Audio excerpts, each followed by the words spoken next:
Jordan Myers, Kevin Griffin, Ari Broussard. But if you can really get your passing game going with your tight ends and your wideouts, you're going to have a good game. And that's what will make Jake feel a whole lot more comfortable at that quarterback position. Stay tuned. More coming in our Houston Methodist Hospital pregame show. Speaking of, number 11, Jake Bailey out there running some routes pre-game. He will talk to Nate coming up next. Recorded, secret. We recorded it to make it sound live. But that's coming up next, and we'll have Ryan with a look at the scores just down the road at 540 North Trade. Can you feel us, Ryan? We're in the same state as you. Come back next. Stay tuned. We'll be back with more here. The Houston Methodist Hospital pregame. Rice and Charlotte here. This is Rice football from Learfield. Ryan, you bum. How you doing? All right, let me get set up. Nice shot, man. Nice shot. Nice shot, man. Nice shot. Hey, we're still looking for that home run ball, man. It never came down. Soler knocked the. Oh my God, man. All righty.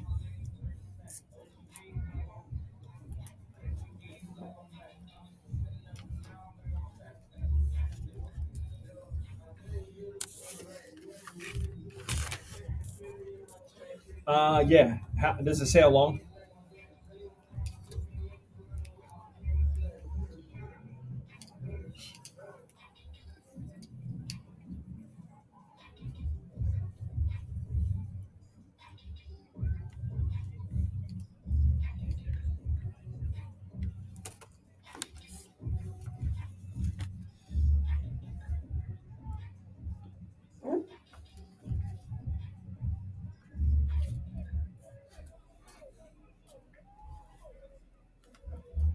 Hey.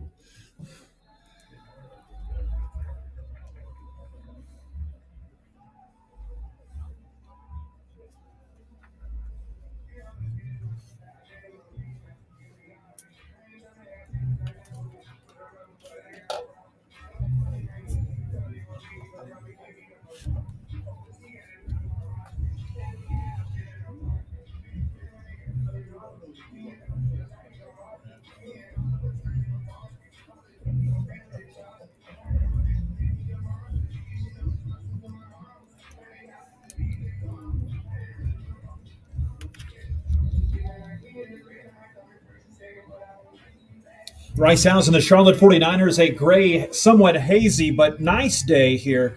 The Rice Owls and the Charlotte 49ers playing for just the third time. Rice has won both of those meetings. And Nate, guy that set a career high in a couple of different categories, your pregame guest, Jake Bailey.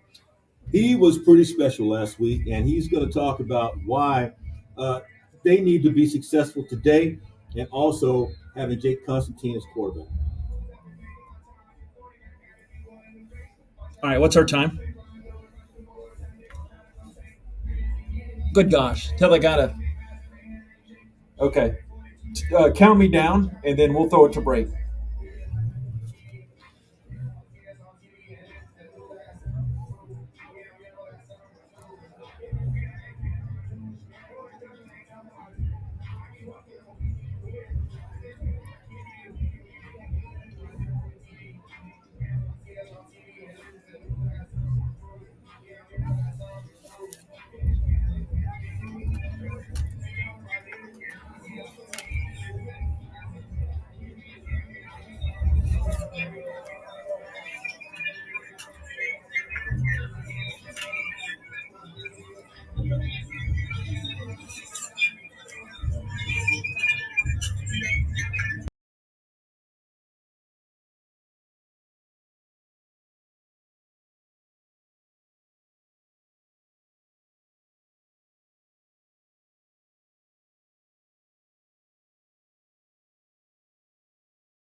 we're just building that camaraderie. And, honestly, I just can't wait to see how we keep rolling. It's only getting better and better.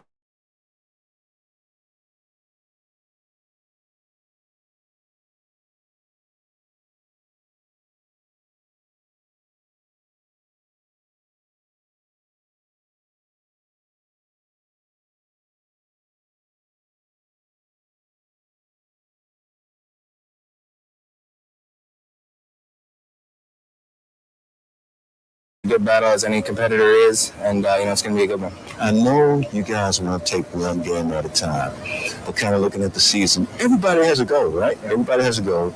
You got to be thinking we got to get to 6. What are your thoughts there? All right, we're just at this point we're all set on that. We're definitely one game at a time, but we're all set on that, on the bowl in the horizon. We all kind of see the light at the end of the tunnel. We see the possibilities. We see how tangible these goals are, and at this time of the season where it's do or die, we're all kind of batten down the hatches and let's roll. Do whatever we got to do to reach that end goal of the bowl game, because it is there, it is tangible, it's a real possibility. So we're all kind of whatever we got to do, let's just get it done. All right, let's get off the field very quickly. Favorite TV movie? Favorite TV or movie? I'm a big Harry Potter geek. I'm a Harry Potter nerd, so I'll say Harry Potter is my favorite movie of all time. But yeah. Favorite class? Favorite class? Shoot, I gotta say. Right now, my sales and revenue class. So my sales and revenue is my favorite class right now. I'm learning the most real world, applicable, skills and negotiating and creating these business relationships. So, those skills, those real world skills, I think are super helpful. So invest that money? No doubt. That's been a fun class so far. He's going to have to invest that money if he keeps playing like he has been. I would not have pegged him for a Hogwarts and Harry Gryffindor guy. I don't know. Why do you think I was so surprised? I was totally surprised when I heard him say that. It threw me off kilter. I didn't know what to expect, but I tell you what, he's completely different with his answers than what you would have initially thought. But a very smart guy, very thoughtful guy, and a very good player. And a very good player in his own right. I'm sure back in his day, Ryan Stone will have us with some updates back in the Little Woodrow Studios coming up in just a bit. Rice in Charlotte, Matt marching it down to kick off. This is Rice football from Learfield. The lights, the sounds, the cameras, the electricity. If you can feel it, hear it, see it, chances are an IBEW electrician built it. The members of the International Brotherhood of Electrical Workers Local 716 built the things that make Rice University and Houston great, and we want you to join us. Excellent training, fantastic benefits and retirement, and zero student loan debt. Build a better career. To find out more, visit IBEW716.net. What do you do when you need safe, reliable corporate transportation? You go Win. Win Transportation is one of the largest group transportation providers in Texas, a leader in charters, shuttles, and special events of all sizes. 5 people or 5,000. Win offers customizable team transportation with a wide range of motor coaches, minibuses, and vans. So, for safe, reliable corporate transportation, do like the Owls and go Win. Book at GoWin.com. GOWYNNE.com.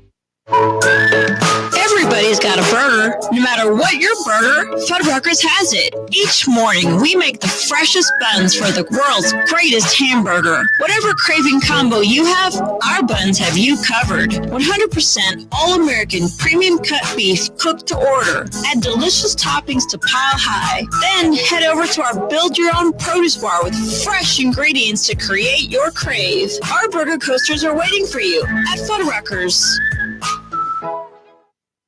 Hey y'all, this is Michael Felder, co-host of College Sports Now. We're breaking down all the action from around the country every week with new episodes dropping 4 days a week during the football season. We'll look beyond the box score and keep our finger on the pulse of college football from September all the way through the national championship game in January. Listen all season long on Apple Podcasts, Spotify, or wherever you love to get your favorite podcast. And be sure to follow along on Twitter at CSNowTweets.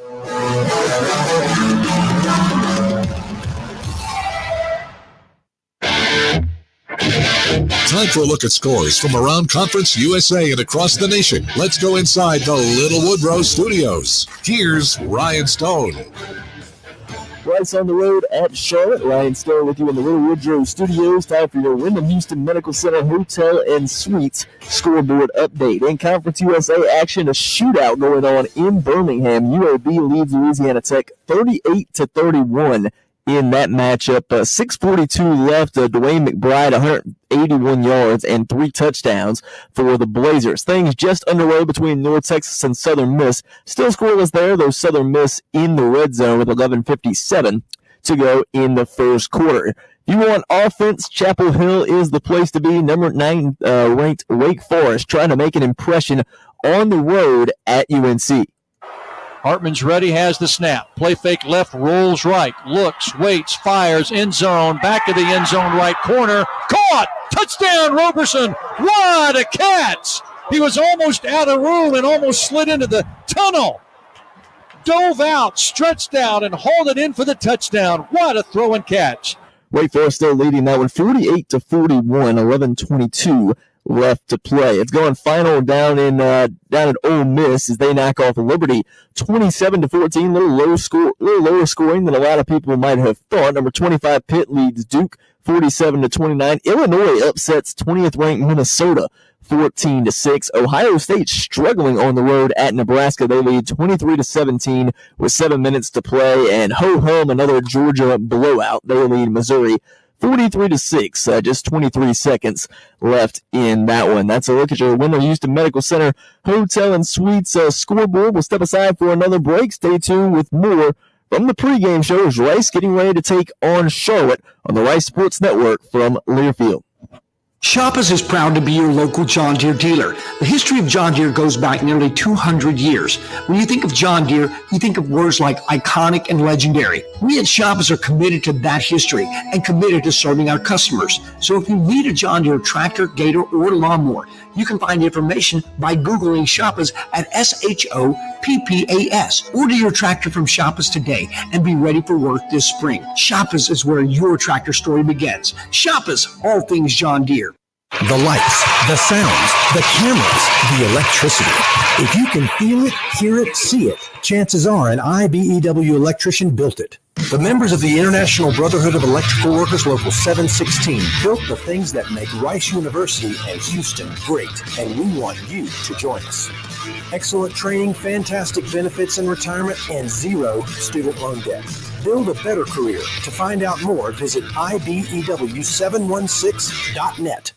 Get your ice cold Bud Light Seltzer here. Even though you can't go to the game, doesn't mean the game can't be brought to you now here. Just go to budlight.com/delivery. That's budlight.com/delivery. Give me 2 mangoes. Coming at you. It's a little short. Ow. Sorry. You know what?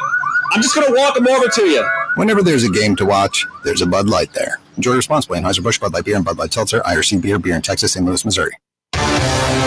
It's a new season. Get ready for more men's and women's college sports excellence. Trophies will be awarded in June to schools who take the top spot in the 2021-22 Learfield Directors Cup. The premier award recognizes one winning institution in all competitive divisions. Follow your favorite team's progress as seasonal standings are announced at L Directors Cup on Twitter and online at directorscup.org. The crowning achievement in college athletics.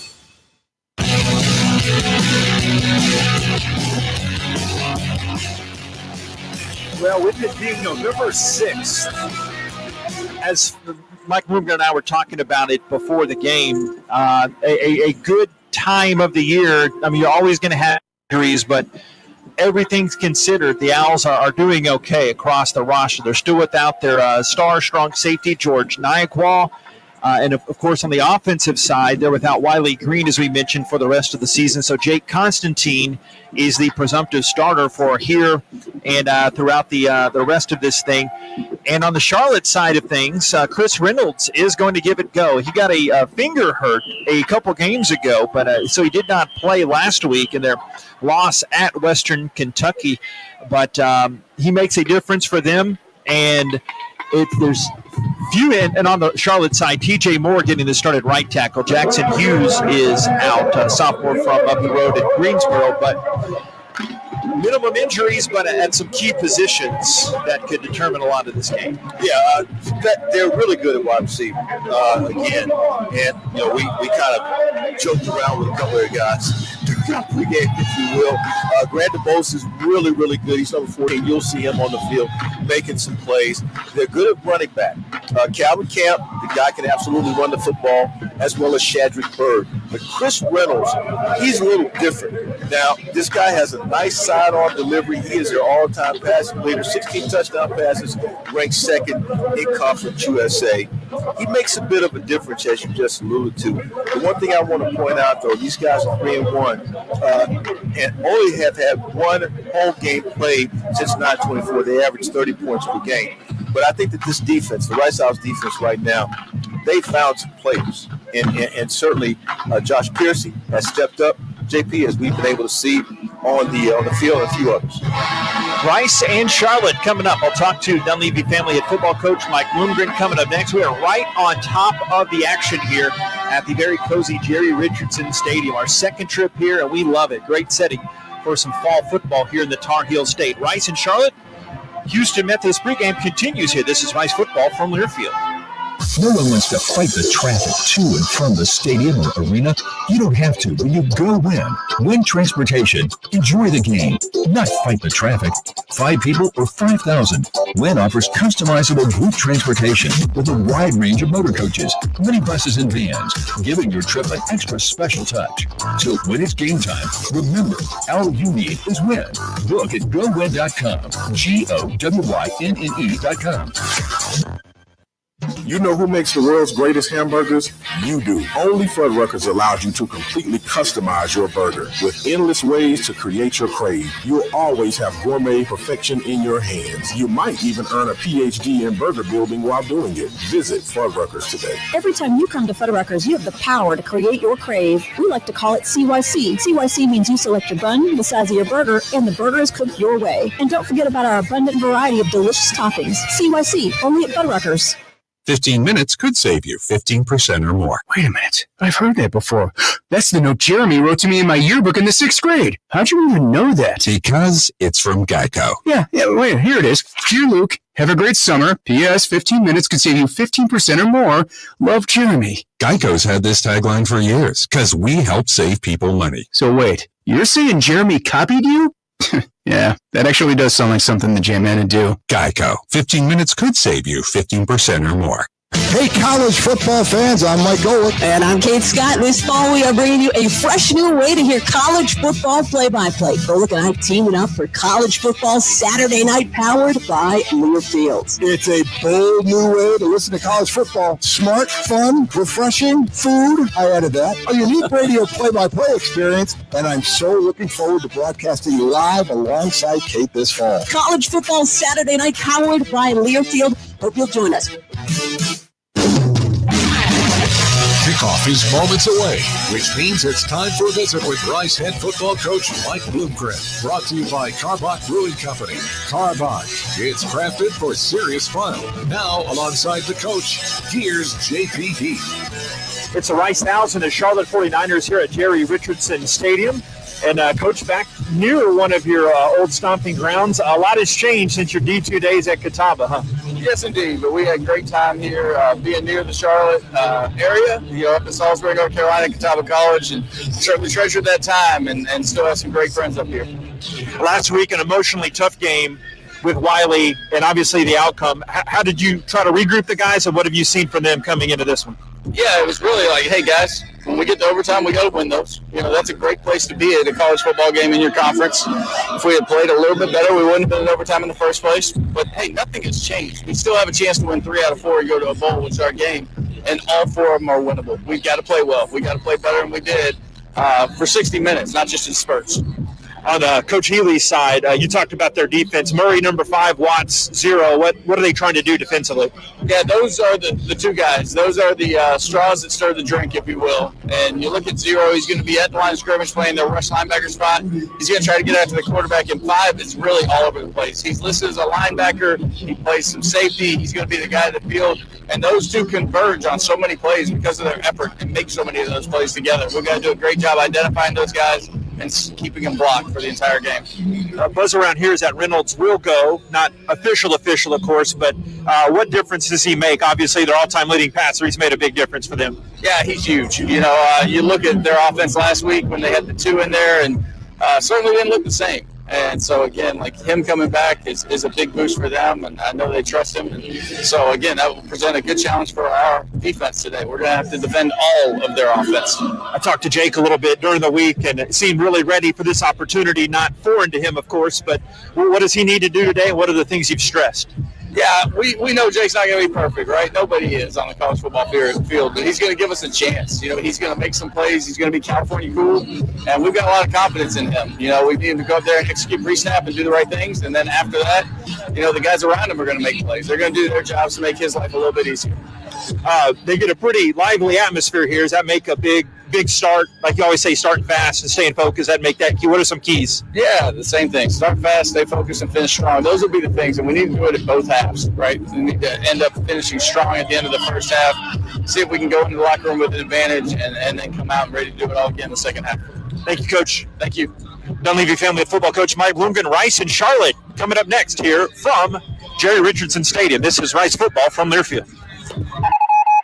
We interrupt your top 40 hits to issue this alert from the Karbach Brewing Company. In our efforts to brew our distinct and popular Hopadillo IPA, we have unwittingly created a monster with an insatiable thirst, a monster that will not stop until it gets what it wants, an ice-cold Hopadillo IPA, just like the one I'm holding in my hand. Bold, flavorful, dry-hopped, irresistible, sweet Mary!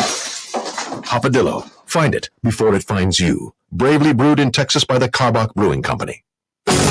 Rice fans, need a place to stay while watching your Owls play ball? Located just steps from campus is the Hilton Houston Medical Center. Visit us today at houstonplaza.hilton.com or call 713-313-4000 to get that special Rice discount. Again, that's houstonplaza.hilton.com or call 713-313-4000 to get that special Rice discount now. Big trip on the horizon? Before you depart, you've got to park. The Parking Spot is a simpler, easier way to navigate airport parking, and you can save when you book online. You're guaranteed a spot, and we even pick you up at your trunk in our yellow and black spotted shuttles and take you straight to the terminal. Parking and saving come full circle at the Parking Spot. The Parking Spot, proud sponsor of Rice University. Visit theparkingspot.com to reserve your spot today. The following is a Learfield presentation of the Rice Sports Network. We've got to make it happen today. Looking deep down the left side, in stride, Patterson catches 25, cuts it to 10, just like that. And why not, Myers? Third time's a charm. We still got a lot of things to correct. We're going to treat victory and defeat as the imposters that they are. On top shelf, he's got his stab, but then it's picked off. Owls pick it off. For a big one over the middle. He's got P wide open. Catches in stride. Touchdown, Rice Owls. We need our guys to go out there and do their 111th as fast and as physical as they can and earn this victory today. Rice's homecoming setback to North Texas was a tough one to take, but they weren't without their chances, according to Mike Bloomgren. Certainly thought we had opportunities in every phase. We could have played better and probably would have been able to win the game had we played better. One bright spot of that game last week was Ikenna Inachukwu's play on the defensive line. He matched his career high with 7 tackles. He feels good about this one at Charlotte. A lot of our guys have been getting better. We learned from our mistakes last week. We're gonna improve, and as a defense, we're gonna come out strong. On the Rice offense, all eyes, and let's hope your ears will be tuned to how Jake Constantine plays these last 4 games at QB. He is certainly locked in. I think this can catapult our season forward, and striving for what we set as a goal as a team is to get to a bowl game. So obviously we got to take one at a time. We have that 1-0 mindset every week, and I think that was the big emphasis this week, is just focus on Charlotte. And I think our guys have been dialed in. We're hungry to win a game. 2 future AAC rivals meet for the 3rd time from the chilly Queen City of Charlotte, North Carolina. The 49ers and Owls. It's all next from Learfield. on the Rice Owls Sports Network from Learfield. Welcome to live play-by-play coverage of Owls football. Owls football is brought to you by the International Brotherhood of Electrical Workers, Local 716, lighting up Rice University in Houston for over 100 years. By Carbach Brewing Company. Carbach, it's crafted for serious fun. And by The Parking Spot. The Parking Spot. We have airport parking covered. Now, let's head inside the stadium alongside Nate Griffin. Here's the voice of the Owls, J.P. Heath. It's the Rice Owls in the Charlotte 49ers. Pretty raucous Jerry Richardson Stadium here. Wind looks like it's blowing from the south to the north. Now that I say that, yes, I do know my directions, but those flags up on the concourse area to our left are twirling around. And I'd say it's about 90-95% full outside of some of the fans that are on the field that are about to go back in the stadium. We're right on top of the action, and Nate, Owls really have to get this win today from a standpoint that they would still be eligible to potentially get a bowl, but having against an up-and-coming team like Charlotte, they've never started 5-4. Owls seem to play a little better on the road, at least recently.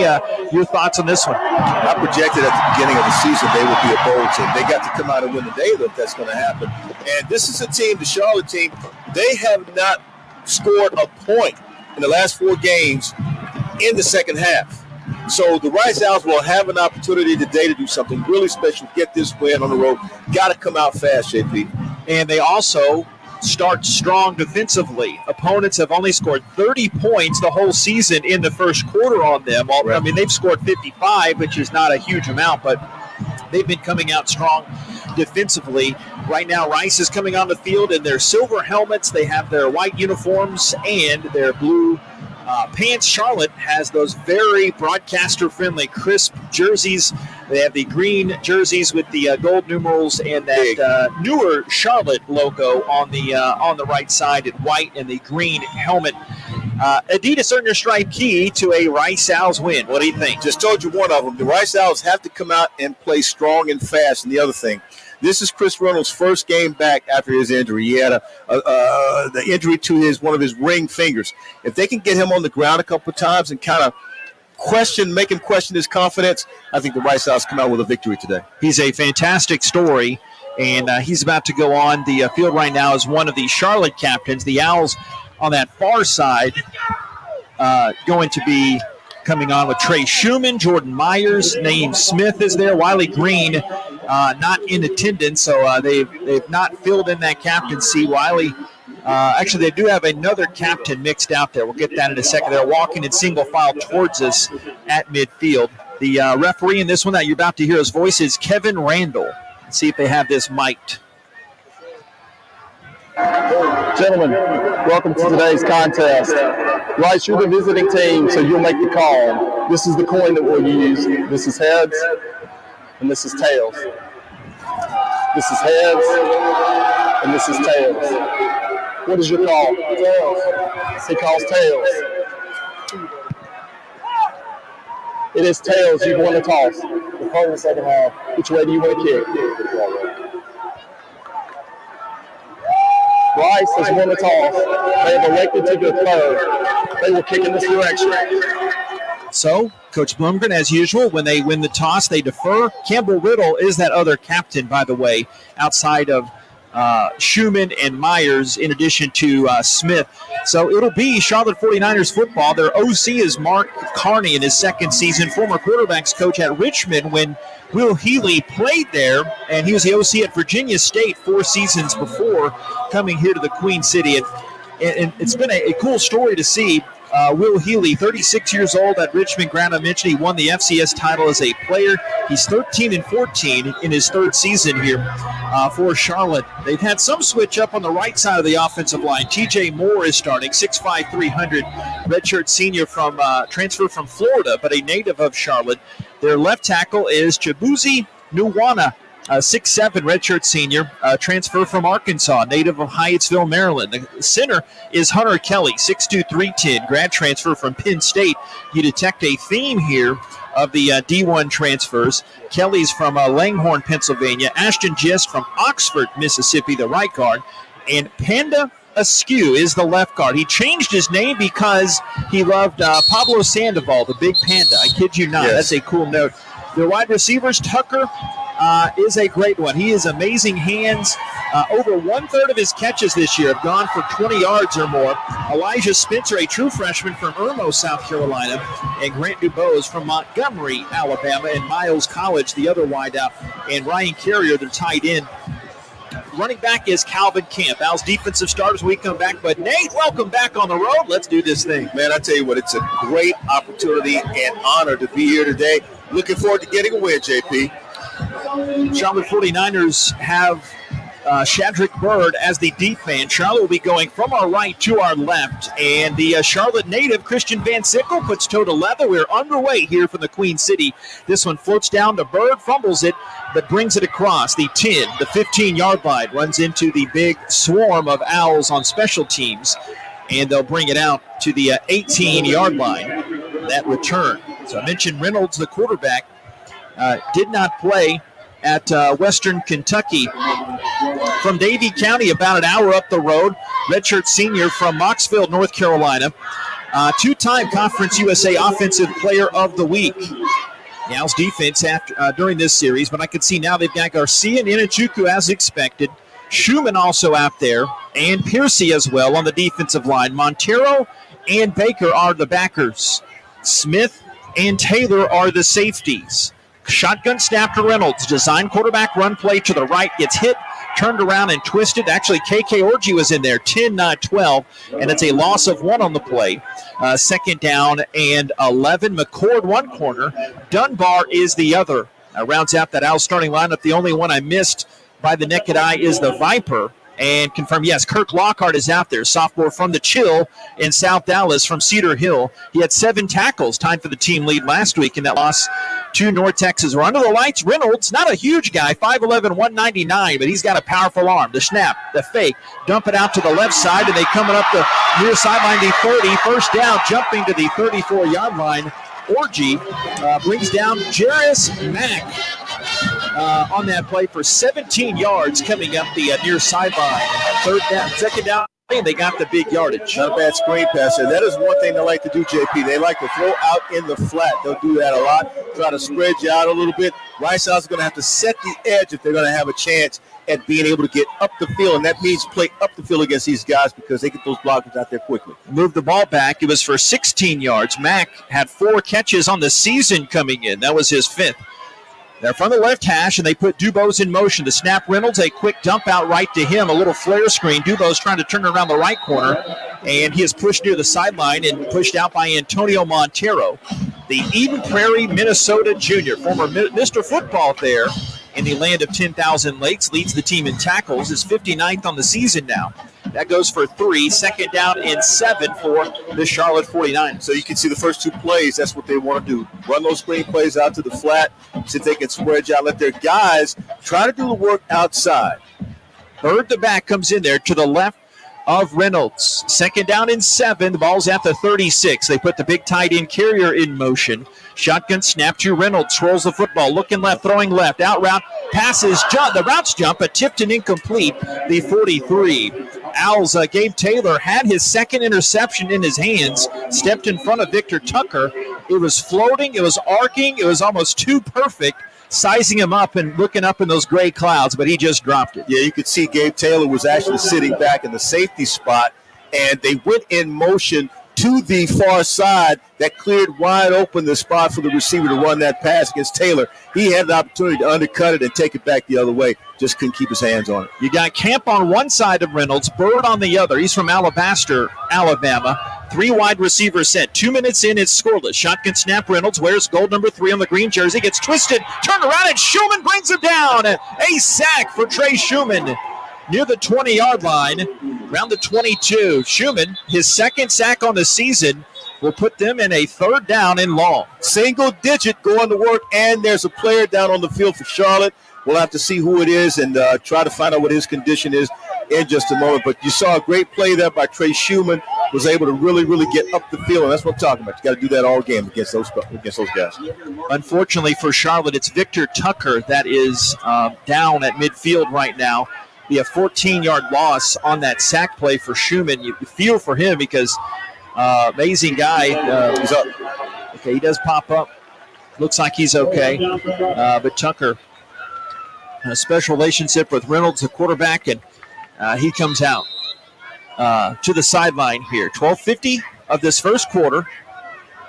Shout out to new friend Ray Bolger helping us out spotting. The equipment guys here for the 49ers. Very nice.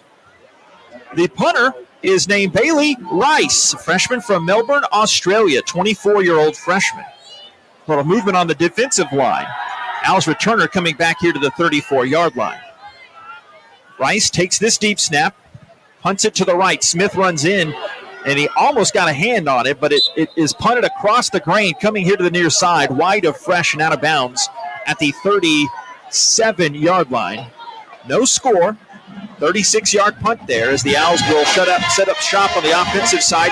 And Mr. California Cool, Jake Constantine, coming out. That was Mike Bloomgren's description of him. I mean, you just be around Jake, you can see that coolness. I talked to him this week and said, hey, explain some of that, because he's got great metrics late in games, some clutch performances. He said, hey, I just stay present, I'm mindful, try to stay where my feet are. Very wise, but he was 16 of 30, 210 of his 242 yards last week came in the second half through 2 touchdowns. He starts under center. He's got an offset eye behind him. Myers the back, Suckley the fullback. Starting line coming up here in just a bit. Receiver out to the left side as well. Inside slot 2. 12-18, no score, first quarter. 5-step drop back. Constantine pumping, looking left, throwing to wide open Patterson. Caught it at the 44, shrugs a defender, cuts it back towards the numbers, and gets to midfield for a 13-yard gain as Tyler Murray. No, not Texas rodeo legend, Ty Murray. Probably knew that, but that's Tyler Murray. He's a beast defensively, leads them in tackles. He really is, but that was a great pass play right there to start the game. And we talked about that. If you can get Jake Constantine started early to CP3, and he said it was okay to call him that earlier this week. Yeah, I asked him about it. A nice out route, was able to make that catch. So it's an authorized nickname. Yes, it now. is. Okay, yes, it so is. now we can feel better. Sleep tonight. Under the lights here, snap, a play action left side, roll out to the right side, little bootleg, dart to the near side, caught by Pete at the 40, and he cannot spin out of the grasp of Gio Howard, the one Texan and the one Houstonian on the Charlotte roster. Goes for another first down. They mark it to the 39-yard line, so 12, maybe 13 yards on that one. Let's get to those starters. Center is Shea Baker from Round Rock. Cole Garcia, the left guard. Braden Nutter met his parents on the elevator at the team hotel earlier. Nice. The right tackle is Javon Wolford, and the left tackle is Clay Servant getting this start. Goes Pete, Patterson, and Bailey, the starting receivers, and Myers, the back. Charlotte defense in a second. Snap in the scoreless first quarter. Constantine wings it over the middle on a slant that's incomplete to Patterson. He dropped that at the 22-yard line. He had a good step on that Charlotte defensive back there.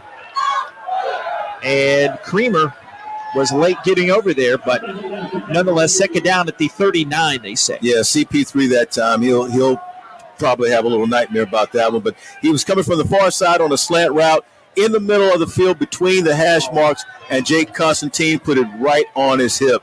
Yeah, that was his catch to make. Constantine very accurate. His career going back to his Weber State days.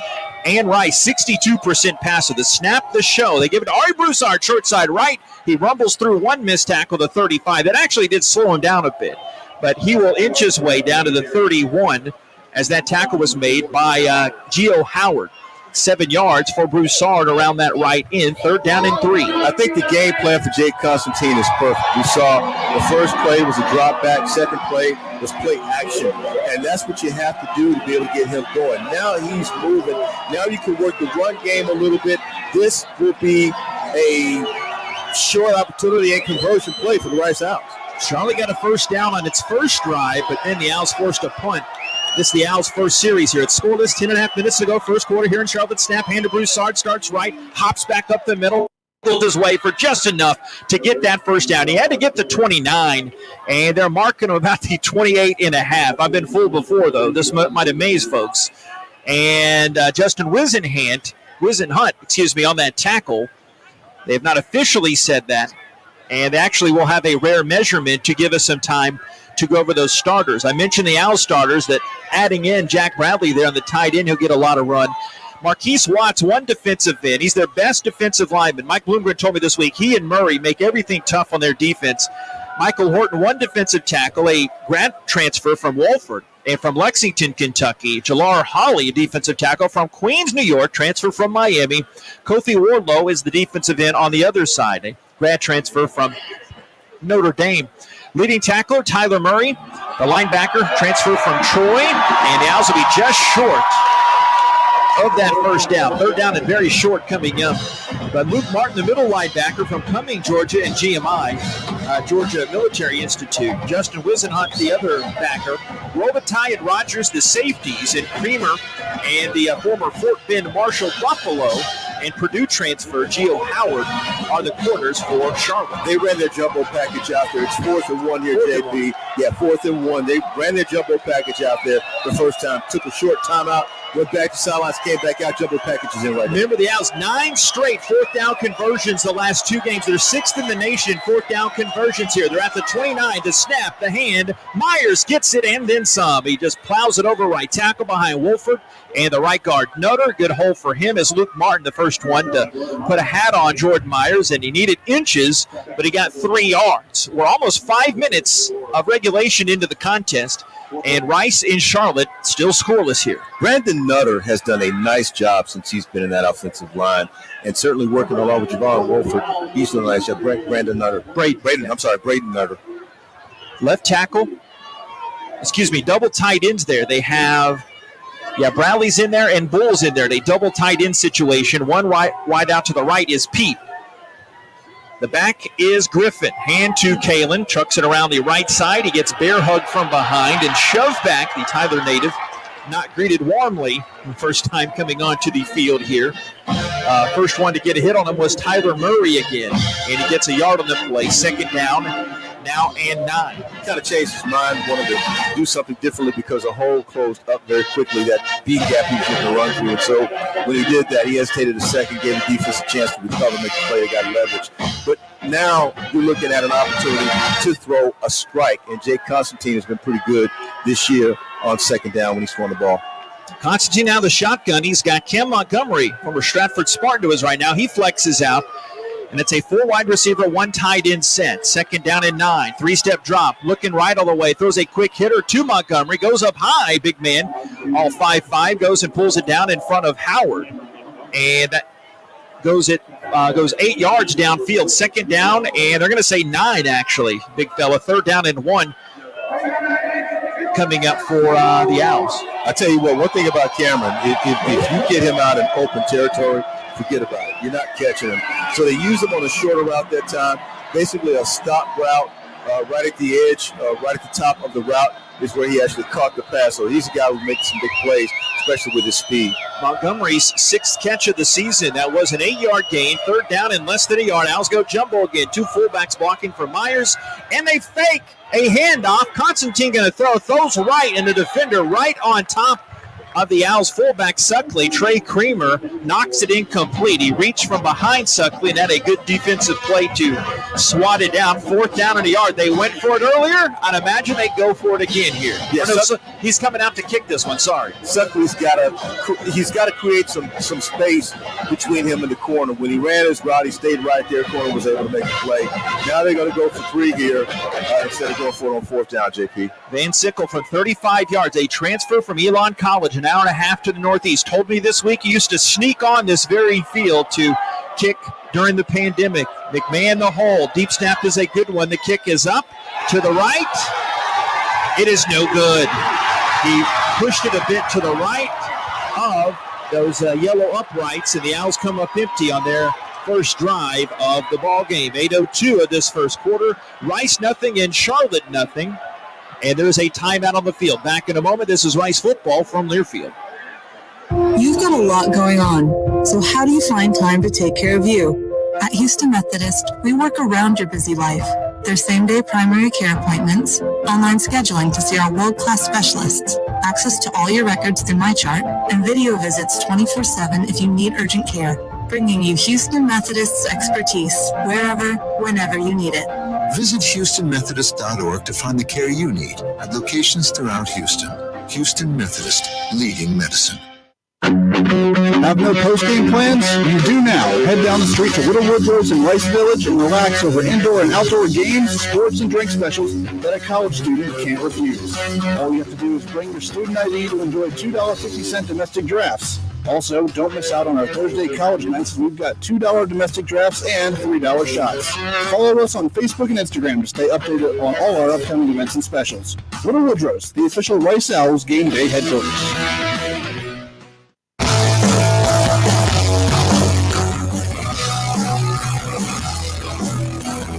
Well, the Owls do not go for it. They had converted 10 consecutive fourth downs. They elect for a Christian Van Sickle field goal, and unfortunately he missed it just to the right for 35 yards, and now the 49ers have it for a second time here this afternoon. Don't know why the Owls didn't go for it on fourth down that time. I think, look, they've been running the ball well all day and able to convert. And I think that at minimum, you give the ball back to Charlotte. You want to get out of there with some points, but not to get away from that last play without points. That kind of hurts you a little bit. You give Charlotte a little bit of momentum and the crowd momentum as well. You give them hope, and you don't want to do that. Yeah, and Lindsay, what's been successful for Charlotte recently, they had only allowed 30 points and still have only allowed 30 points the whole season in that first quarter. They're 4-4 on the year, 2-2 in conference play. Camp starts this drive in the backfield next to Reynolds, waiting this ESPN timeout. You can sync us up, syncmygame.com, if you would like to match your faithful audio companions with the video, folks. 8:02 first quarter, Rice nothing and Charlotte nothing. Orgy playing the near side in here as Reynolds clapping and kind of miming some pointing here, and got 10 seconds to snap it in his home green jersey. Takes the snap, looking left, surveying, flings it over the middle for Dubose. It's caught, and he's dragged down immediately by McCord. Caught at the top of that green painted CUSA logo, goes for 5 yards. Second down and 5 to 25. Yeah, that's Grant Dubose, and I tell you, he's an excellent athlete. You talked to him pregame. Oh, yeah, I talked to him a little bit before that as well, and he's got the mindset. I mean, he is definitely a big-time receiver, and if you're going to put a body on him, either side he goes to, Dunbar or McCord, they will be on their game today because they see this guy coming. They got Mack near side wide receiver. They put Tucker the wide out in motion. Two backs, Camp and Bird, in there still. No score halfway through this first quarter. Shotgun snap to Reynolds. Puts it in the belly of Bird as he will shimmy his feet and turn around the right corner in between the hashes, and he's brought down by Desmond Baker. Around the 26-yard line. Got a couple-ish. So sets up a third down and short situation. They'll need a long 3 yards. Right now, I like what I see from the defense. They're setting the edge. They're not giving up those big yards on the edge, which is important because now you're telling Charlotte, you got to run the ball straight down the teeth of our defense. And those guys in the middle, Garcia and that other guy, number 91, they're pretty good. Third down and 3, the 27-yard line. 3 wide receivers set. He looks left, shuts up the tunnel screen to the right. Caught by Dubose. He'll dash his way up by the 30, and that little extra surge got him the extra yard and a half that he needed to the 31-yard line as Kirk Lockhart, that Viper in that outside linebacker position, makes the tackle, but for a gain of 5. Just enough. You're talking about Dubose earlier, talking to him before the game. During the pandemic, he worked part-time at Walmart. He was at D2 Miles College. And when the season was canceled, he earned a tryout from the recommendation of Charlotte's backup quarterback, James Foster, he knew from his Montgomery, Alabama days. And here he is now. 6:08 to go, scoreless first quarter. Charlotte's second drive of this gray, hazy fall day. The snap in a hand, left end, and they drag Camp down by the shoulder pads. He will get 1 yard around that left side. Big El Jefe, Elijah Garcia from Stevens High School in San Antonio, makes that tackle, tying he's got a team-high 44th straight game played in this game today here in the Tar Heel State. Yeah, you can see what Charlotte's trying to do. They're trying to spread the run and pass out wide. They want to attack the edges, but right now there's nothing there. Rice Owls doing a phenomenal job defensively on the edges, doing a good job there. Camp the back to the right of Reynolds. Camp's 5'8", 178 from Hickory, North Carolina. Spencer in motion, true freshman snap. Hand to Camp, sprints off right tackle, dump trucks and out of the fender. Past the 40, a bruising run up to the 41. Kurt Lockhart ending up making that tackle after an 8-yard gain. They still did not pick up the first down. They're going tempo, third down and 1, past the 40-yard line. Shotgun snap. a give. Hopping his way, Camp broke another tackle, and then he moves his way upfield to the 46-yard line and gets that first down. There's a down owl on the field. 5:01, clock stopped now in this first quarter. Rice nothing and Charlotte nothing, and it's Lockhart. He got hit pretty hard on that tackle before and stayed in the game because they went tempo, and he is down on the field right now. Yeah, he is. Let's hope he gets up. Let's hope he just got the wind knocked out of him, or it's something very simple that allows him to pop up and get back to the sideline and back in the lineup. But the one thing you don't want to do, you do not want Camp to get going. He can do that, and he laid a big boom for that 178 pounds. 5:01 of the first quarter. Rice nothing, Charlotte nothing. Timeout on the field. This is Rice football from Learfield. Everybody's got a burger. No matter what your burger, Fuddruckers has it. Each morning, we make the freshest buns for the world's greatest hamburger. Whatever craving combo you have, our buns have you covered. 100% all-American premium cut beef cooked to order. Add delicious toppings to pile high. Then head over to our build-your-own produce bar with fresh ingredients to create your crave. Our burger coasters are waiting for you at Fuddruckers. Big trip on the horizon? Before you depart, you've got to park. The Parking Spot is a simpler, easier way to navigate airport parking, and you can save when you book online. You're guaranteed a spot, and we even pick you up at your trunk in our yellow and black spotted shuttles and take you straight to the terminal. Parking and saving come full circle at the Parking Spot. The Parking Spot, proud sponsor of Rice University. Visit theparkingspot.com to reserve your spot today.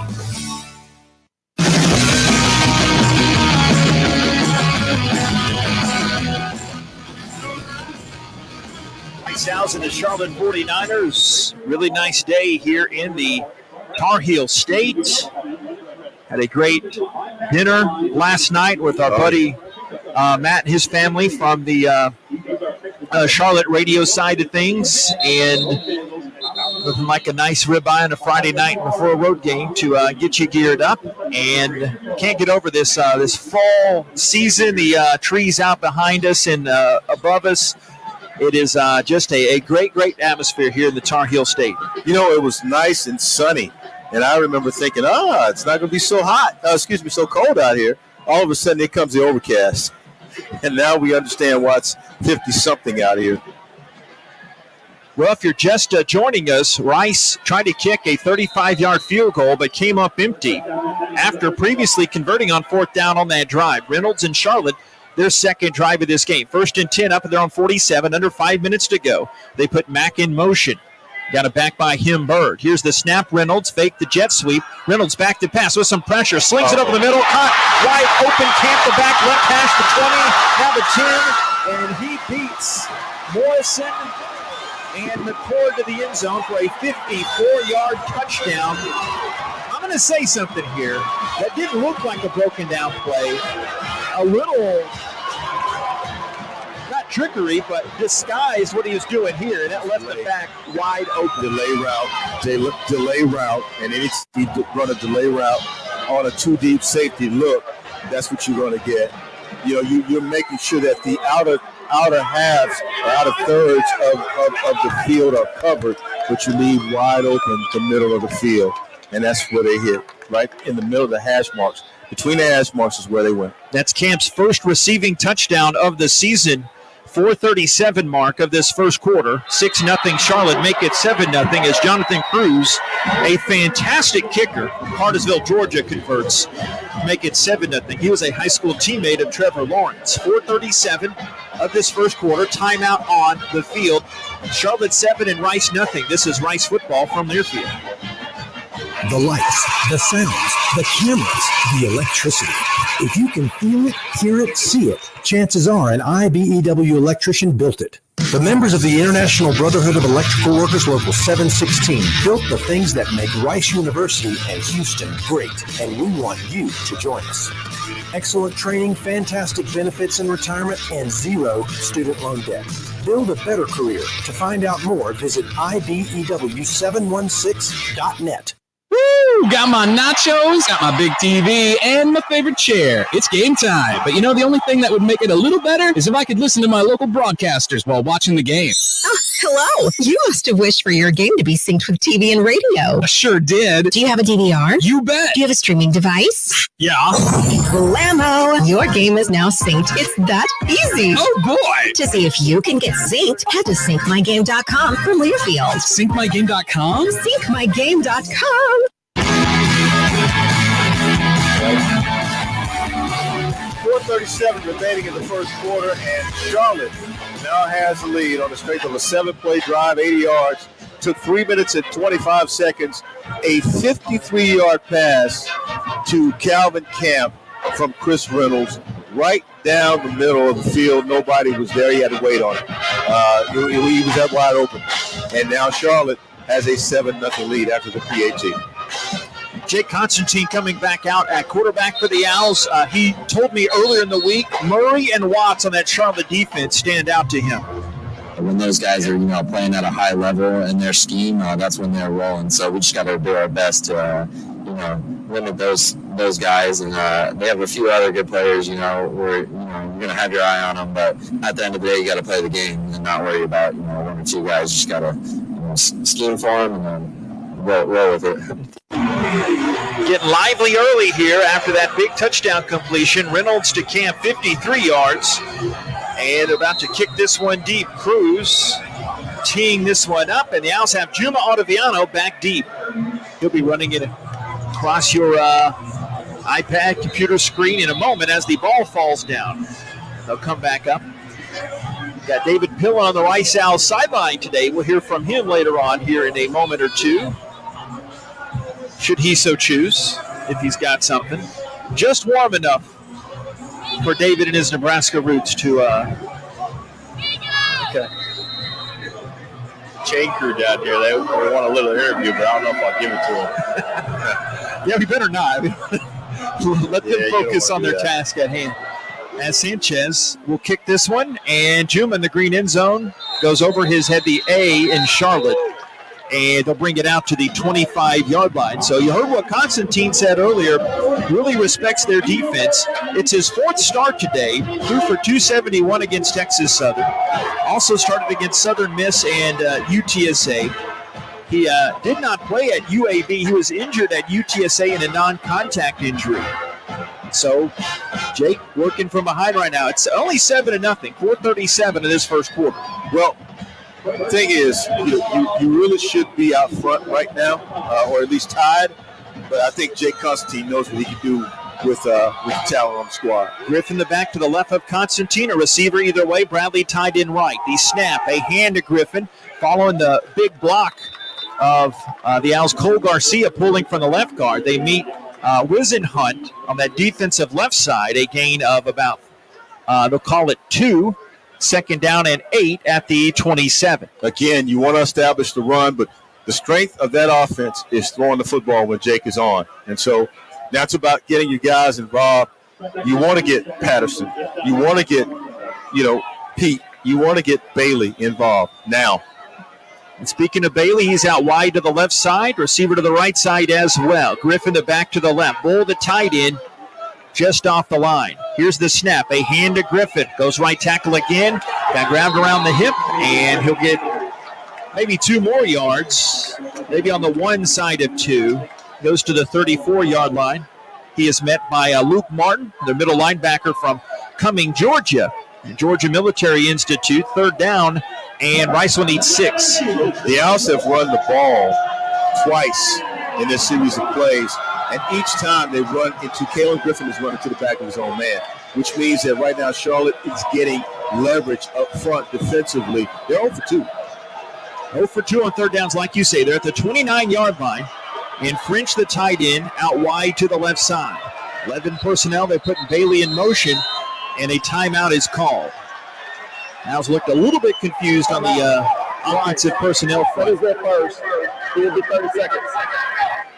3:11 of this first quarter. Charlotte 7 and Rice nothing. One thing you don't want to do is get down 14 points and have 2 unsuccessful series of plays. You got to be able to convert here. You need to get your first successful series of plays converted into a first down.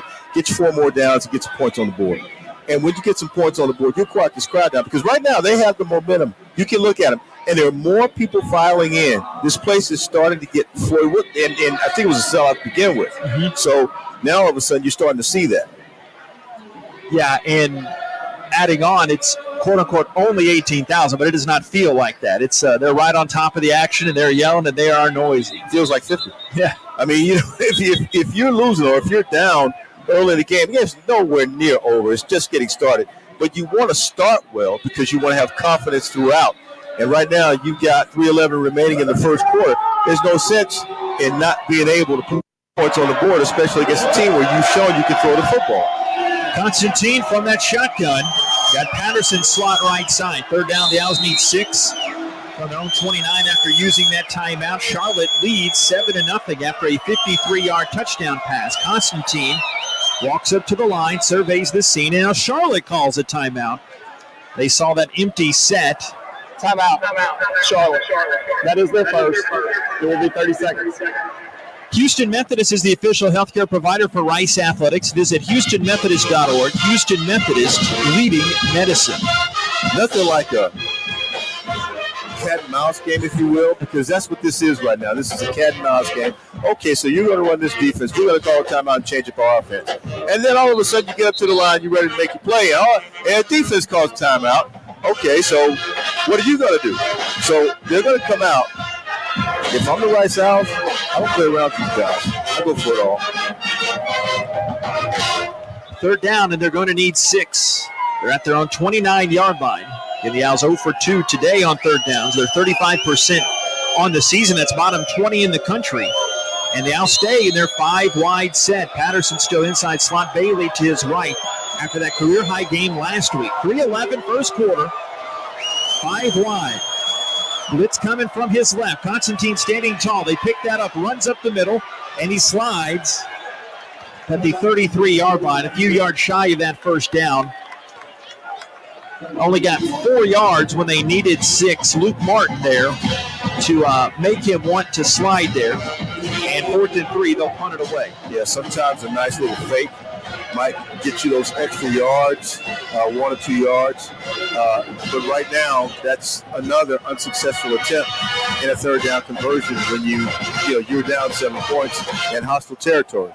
Cameron Dollar is back returning this Mendez punt. Deep snap floats a little bit to his right. And the punt's blocked. It's kicked at the 24-yard line. And Charlotte has it. The 20. And it will be 49ers football. Agbaugh came in there. And he's the one that blocked it. And Charlotte, great field position right now. This is not good.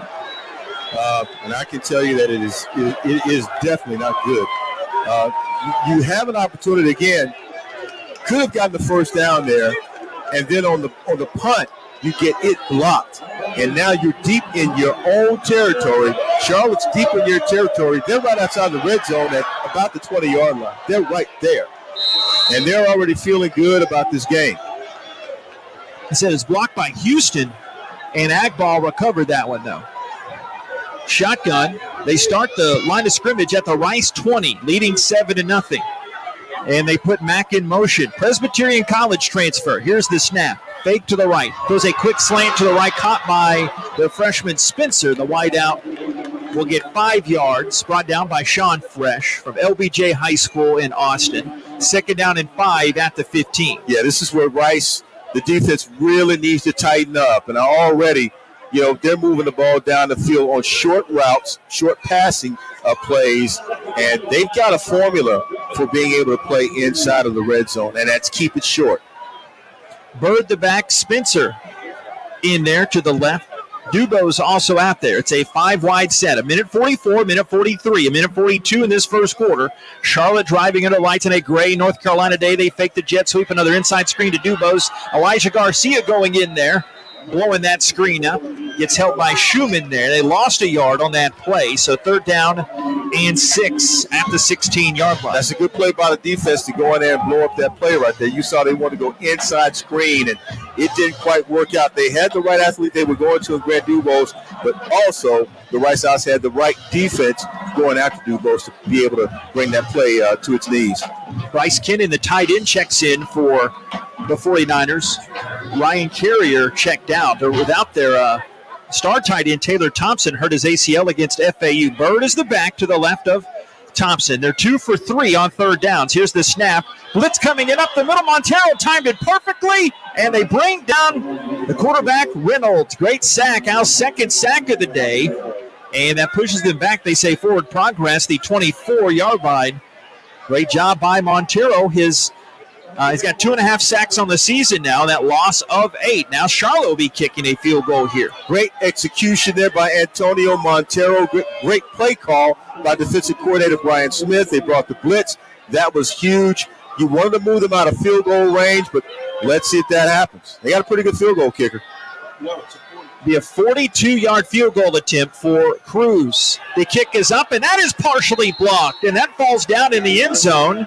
And the Owls return one block punt with a blocked field goal. Cruz has his second field goal blocked of the season. So that's what you had to have after giving up that field position that started at the 20. Owls don't allow any points. And Miles Adams, we think, got a hand on that. Charlotte 7 and Rice nothing. Might have saved them. That one play, actually those 2 plays, the sack and the block field goal attempt might have saved them. And so now you got to convert. This is the drive where you need to put points on the board. After those 2 plays, you got plays from your defense and plays from your special team. Now the offense needs to make a play. That's the second time this season that the Owls have blocked a field goal. Sean Fresh did it also against Southern Miss. And you're right, that is a huge momentum turner in the latter seconds of this first quarter. Charlotte 7, Rice nothing. This will probably be the last play of this quarter. Constantine shotgun. 2 receivers either way at a tight end left. Shotgun snap floats back to him. Looking right, goes up the seam. Caught by Bailey at the 43. He gets hit hard on the ribs at the 44 and pushed back. They say his forward progress actually to the 45 for 21s as Marcus Robitaille laid down the big hit. Native of Charlotte, transfer from Butler. 3 zeros on this first quarter clock. We go to the second. Charlotte 7 and Rice nothing. This is Rice football from Learfield.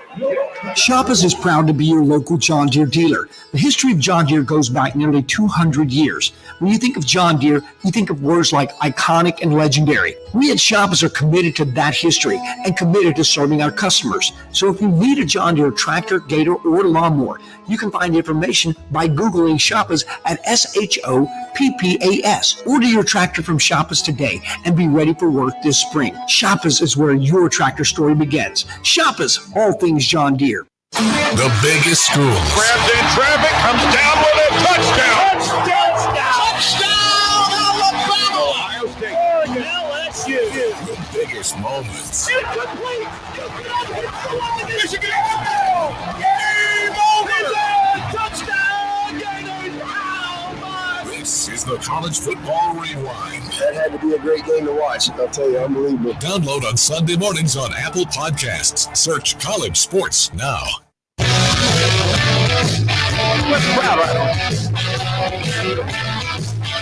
Back in the Little Woodrow Studios, Ryan Stone here with you with a quick scoreboard update and Conference USA action. UAB outlasts Louisiana Tech 52-38. Dwayne McBride for the Blazers, 210 yards rushing, 4 touchdowns. Southern Miss up on Northern Texas 14-7 with 5:38 to go in the second quarter. Also late first quarter, Western Kentucky leads Middle Tennessee State 14-7. North Carolina upsets number 9 Wake Forest 58-55 in a high-scoring affair there. And it's 7-7 with Pitt and Purdue. Also Baylor up early on TCU 7-0. JP. Thank you very much, Ryan. With Nate Griffin, I'm JP Heath. We've got Bob Schlanger here, our spotter Ray Bolger today, Walter Donaldson Engineering, and David Pillen down on the Rice Owls sideline. DP, it's hard to pick you between the first row of the stands. You're so close to the action there. Yeah, man, they've got it pretty packed down here. The student section, about 4 or 5 sections here right behind the home bench, or our bench. But, yeah, it could get pretty testy down here. if things if the game keeps going as it's going. And so kudos to the homecoming crowd. Definitely packed in here. They said it was a sellout at the beginning. I think on Thursday. And so definitely packed house. I don't know if it's a total sellout, but definitely a testy student section right behind us, about not even 10 yards. Yeah, they say about 5,000 or 6,000 of the tickets were for some of the student section that is here that David mentioned with the band across the way. Great backdrop here, Jerry Richardson Stadium. Charlotte's only score came on a 53-yard touchdown. The Owls had a punt block, but then they in turn, after Charlotte started at the 20, Rice blocked a field goal.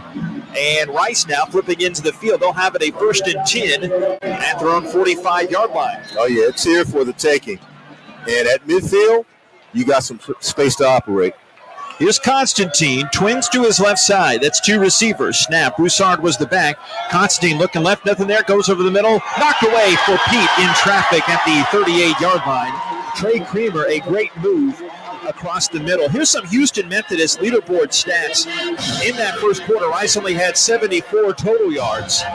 Charlotte, 85 total yards. Constantine, 4 of 7 passing for 53 yards. And Reynolds, 6 of 7 for 83. Owls have to find some way to get it going on the ground. Those plays are taking a little too long to develop. But the receivers are going to have to create more space between them and the defensive back. I can see exactly what's going on up there from here. Just starting the second frame, Charlotte 7 and Rice nothing. Here's the snap, hand to Broussard. Ari stops, starts again, then drags a defender up to the midfield logo. Nice play by Ari, goes for 5 yards from Lusher High School in New Orleans, brought down by Luke Martin. It's 3rd down and 5 at the 50. Yeah, got to be a makeable 3rd down opportunity. That's a nice run by Ari Broussard, but I don't think you can rest on your laurels with running the football against a team that you've shown you can throw against. You got to go for it on 3rd down, throw the doggone football. 3rd and 5, they're going to have to. There's no coulda, shoulda, woulda about it. They're 0 for 2-3 on 3rd downs here today. They're right at midfield. Bradley, the tight end, coming out here to the near right. Excuse me, that's French. Snap. Constantine looking right, looking over the middle. On the run, it's caught by Patterson at 38, and he dips under a hit from Creamer. And he's brought down by Robitaille. A 14-yard gain for CP3. Apparently, we're calling him now to the 36. It's authorized. Yeah, I got the approval on Thursday from Cedric. I asked him, hey, is it okay? You can check with your mom to make sure it's okay. He says it's no problem. No problem at all. Check with mama. So you see what they're doing. They're working the middle of the field with the passing game. It's there for them all day long. Myers the back behind Suckley. Pete, slot right side, is the only receiver out wide. Bull the tight end, moving to the left. 7-0 Charlotte. Here's the snap. Pitch to Myers. Finds the alley to the left side, and he gets hit in traffic and dropped down by the safety Rogers. 3 yards downfield. The 33-yard line. So 2nd down and 7. Rice Owls 3 and 5 on the season, 2 and 2 in league play. And you can see right now Rice Owls starting to get a little bit more confident moving the football. But again, I think today, and I'm going to say it all day until it happens, I think the strength is in the passing game right now, JP. Patterson to the right with Pete in the formation, tight end left side. 2 minutes into this second quarter. Snap a hand to Myers, sprinting to the right. Got a good start out of the gate, but then he got hit hard and dropped to the 31. Michael Horton from Lexington, Kentucky, a transfer from Wolford. Defensive tackle brings him down. He had that hole, Nate. Now it's 3rd down, and we'll call it 5. Yeah, anytime you're running strong right, you're going to have you've got your offensive linemen. They have to be able to block down. And so when you're not able to get those blocks like you need them, you're gonna have those tackles. Owls only 1 out of 4 on 3rd downs, but they just converted one. 7-0 Charlotte leads. 12:20 second quarter clock moving. Bailey in motion, stopping it, starting going back and forth. Snap to Constantine, looking left, press back to the right side, chased by Holly, throws to the right, and it's dropped by Myers at the 31. I wanted to see a flag down there, but that's not the case. But it'll be a 4th down in that gray area. the Owls, it would be right here, a 49-yard field goal, so they're going to go for it. You pretty much have to go for it here. That's a check down play for Jake Constantine. He just has to hit that pass. You got to hit number 7. If you can hit number 7, you'll be able to get that first down. And number 7, you know who we're talking about. That's good line. Myers has been clutch on third down, so has Bailey. Myers, when he's lined up as a tight end, he has astronomical great stats for the Owls. Let's see if they go to him. 7-0. Charlotte leads. They stack the Twins both sides. And their 10 straight fourth down conversions. A snap, throw right, caught by Bailey. Passes a little bit behind him, but he makes the first down catch. And he's down to the 22. He's tackled there by Watts, the defensive end, 9 yards for number 11, Jake Bailey, who has a little hitch. Giddy up, jogging off the field to the far way. No, he's okay. He's good. It's very simple. It's very, very simple. You can always find a receiver. You can see that time Jake Bailey pulled up just a little bit off that pass and made sure that it was soft enough for Bailey to be able to catch. Calling it at the 21-yard line, first 10. 11:40 to go in this second quarter. Bull, the tight end, in motion. First down for the blue and gray. Constantine gives to Broussard, left tackle, the sprint, the 10, the 5, left corner, first career touchdown for Ari Broussard from 21 yards out, and Rice back within a point. It's 7-6 Charlotte. Gotta love it. Nice job on that side by Cole Garcia. Shea Baker also taking credit. Hit the A-gap near side here, and Ari Broussard turned on the Jets. There was nobody in that part of the field, A-gap side, and if they had been, I believe Ari would have run over him. So nice run by Ari Broussard to get into the end zone. So we had two things on that play. His first career touchdown, he'll always remember that, and for now a career-long run. His previous high was 19 against UAB. Good start for the back from New Orleans as Van Sickle, a Charlotte kid, comes back and hits that PAT to tie this one up. 7 apiece. Timeout on the field. We'll break it 2. Rice 7 and Charlotte 7 now. 11:29 of this second quarter. This is Rice football from Learfield. With Houston Methodist Virtual Urgent Care, you can skip the drive and the waiting room and connect to our board-certified providers from your computer, tablet, or mobile phone. Virtual urgent care visits are available 24/7, no appointment needed, even on weekends and holidays. Now you can get the same trusted care you expect from Houston Methodist, wherever you are, whenever you need us. To learn more, visit HoustonMethodist.org. Houston Methodist, leading medicine. Hey, it's JP here to tell you that, yes, there's more Rice Owls content out there for you to consume. Subscribe and download the official podcast of Rice Athletics, Rice Owls Insider. Rice Owls Insider provides a unique new look at a variety of head coaches, players, and other integral voices inside the Rice Athletics department. Plus, you can find archived coaches shows as well. For the best in Rice Owls content, subscribe to Rice Owls Insider, the official podcast of Rice Athletics. Available on Apple, Stitcher, and Spotify.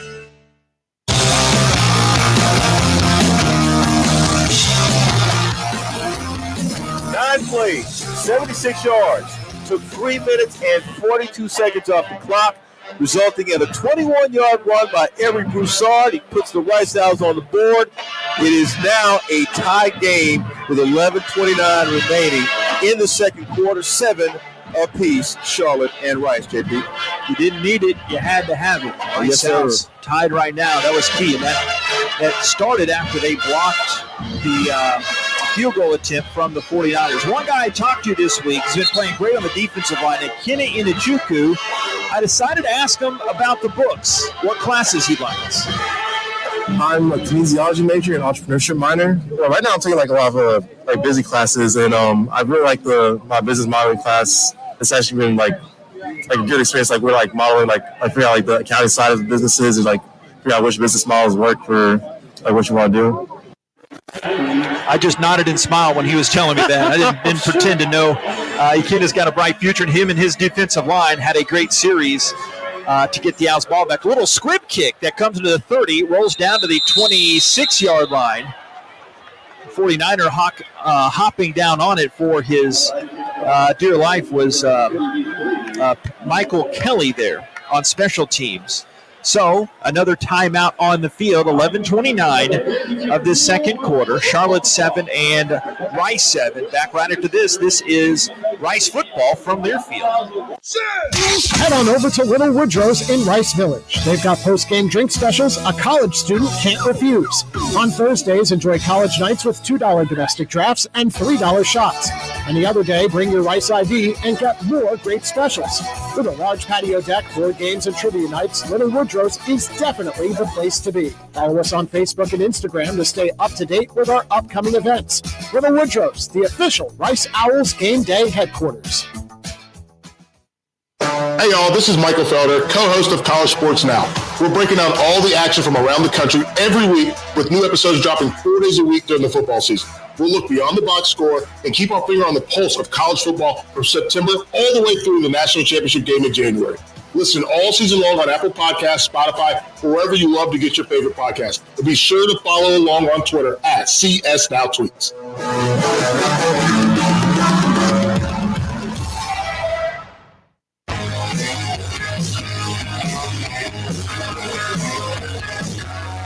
Rice Owls and the Charlotte 49ers playing here in the Queen City of Charlotte, North Carolina. Want to sync our play-by-play audio of any Rice game with what you're watching on TV? Sure you do. We're your faithful audio companions. It's easy. Go to syncmygame.com.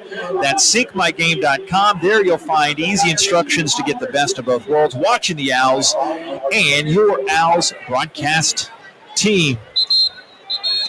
David Pillen is down on the Rice Owls sideline. Yes, Smart Alec. They didn't hear your previous comment, but yes. Well, man, I need to do that. SyncMyGame.com. Yeah. I just learned something new today. There you go. That's pretty neat. The mood change down there with that TD after the blocks, I would think it had to, right? Yeah, well, like you said, the block kick and then capitalizing on that is huge. You got to do something where you get a turnover and like that and change field position. Definitely quieted the student section down here. And so, yeah, it seems like the ball is turning over into the Owls' favor. Remember, you're the gatekeeper down there. You got to protect our guys there. First and 10, 7-7 game. Snap. Reynolds going to keep it. Runs around Schumann to the left side, the 30. Sprints, cuts, and gets plowed right at the Rice sideline at the 34-yard line. I think that was Gabe Taylor who laid the big wood down. But Chris Reynolds, a tough old kid. He pops back up after that 7-yard jaunt. So second down and 3. Thought I saw Lockhart over there as well. Can I get 8? Auctioneer says yes. An 8-yard run. The snap, fake the draw, rolling to the right side, Reynolds, and he's pressured, throws it deep right side, and it's caught. Good job by Spencer coming back for that football, and he's dropped right in front of us at the 41. On that play, 7 yards, just enough. Yeah, receivers know how to come back to the football, and you saw Spencer that time. He was actually covered by 25 Jordan Dunbar. He had to come back. You got to create some separation, and that's what the Rice Owls receivers have to do today as well. They'll get it done. They'll realize it. Spencer receiver to the right side, and they've also got Mack out there. Dubose to the left. First and 10, 7-7 game. 10:35. Reynolds out of the shotgun. Had a hurt finger. Did not play last week at Western Kentucky.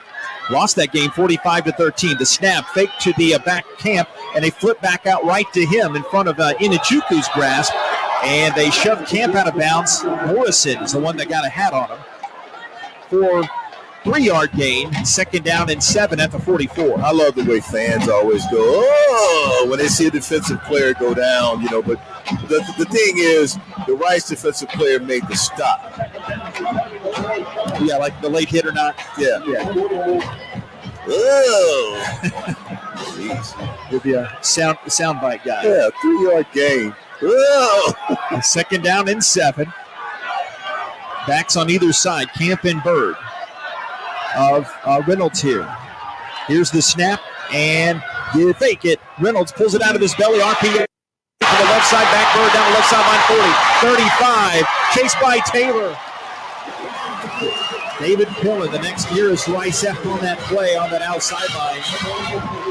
Mark it down to the 22, 23-yard line they mark it. I got to be honest with you, that was a great design play right there because you don't have anybody out there to begin with because everybody's compacted inside. They didn't set the edge at all that time, and they're trying to spread you out wide.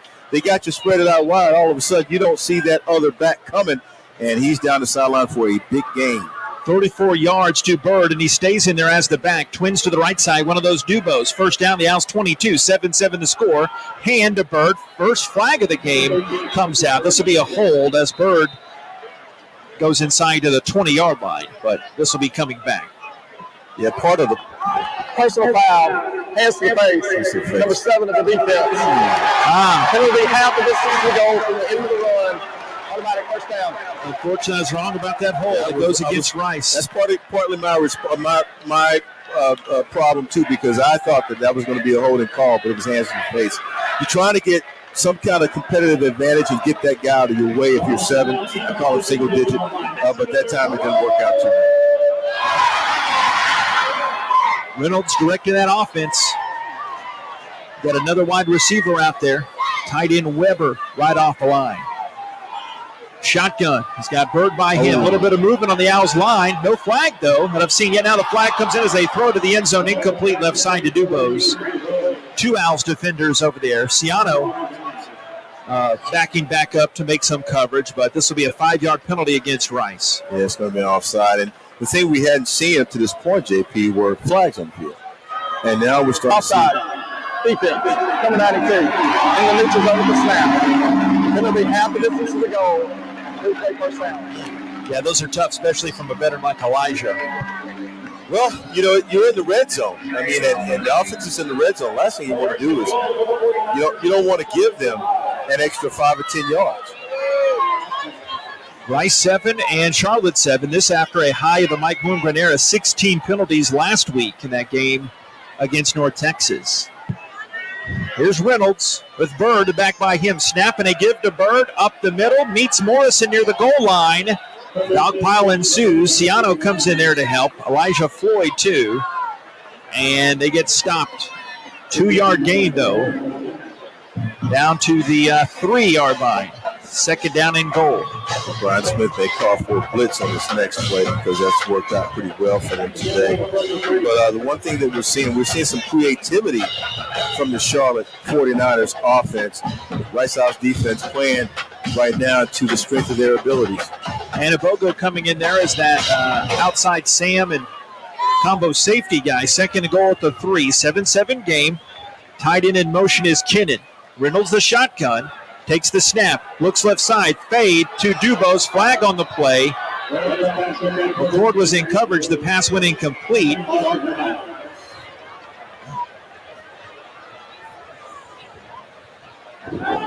Offside, defense, number 10, in the neutral zone at the snap. After the 6-yard goal, they play second down. So that was Orgy.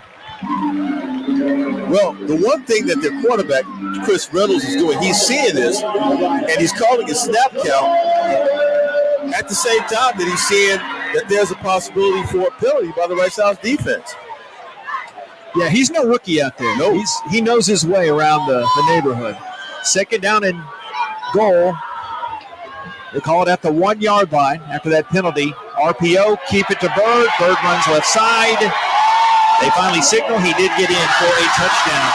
13-7 49ers as some green fireworks go off the top of the scoreboard to our right. And Charlotte leads by 6. Should be seeing this right now. But again, they ran to the left side of the offense where they have Panda Askew and Hunter Kelly, and they created a nice little hole, just a sliver of a hole, for that touchdown run. So now they're up. A couple of penalties on the Rice Owls defense. They'll pull it together, but right now early, they're finding some flaws in that defense. The 7-play drive took over 3.5 minutes. PAT try is up and good by Cruz. And Charlotte doubling up Rice 14-7. A lot of time left. 7:49 to this second quarter. Back to the Owls offense after this. This is Rice football from Learfield.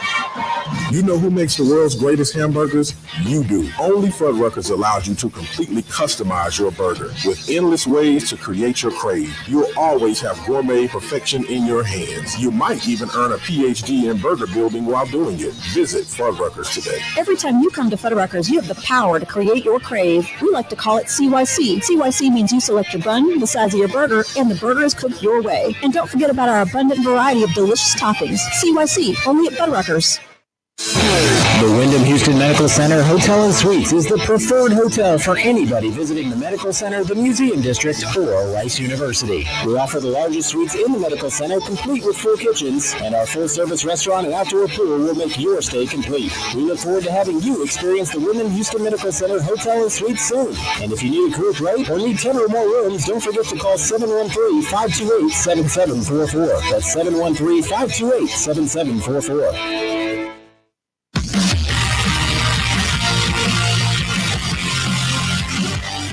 7:49 remaining in the second quarter, and Charlotte has jumped back out on top, 14-7 right now. 7 plays, 74 yards. Took 3 minutes and 4 seconds. A 1-yard run by Shadrick Bird, and during that series of plays, there were 2 penalties.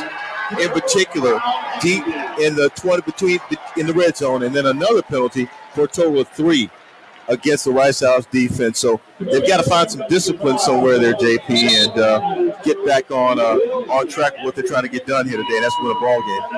Congrats to Rice Volleyball today. They sweep UTSA for a second consecutive day, a 25-19 win today for Rice Volleyball. Jenny Volpe's team keeps on moving around.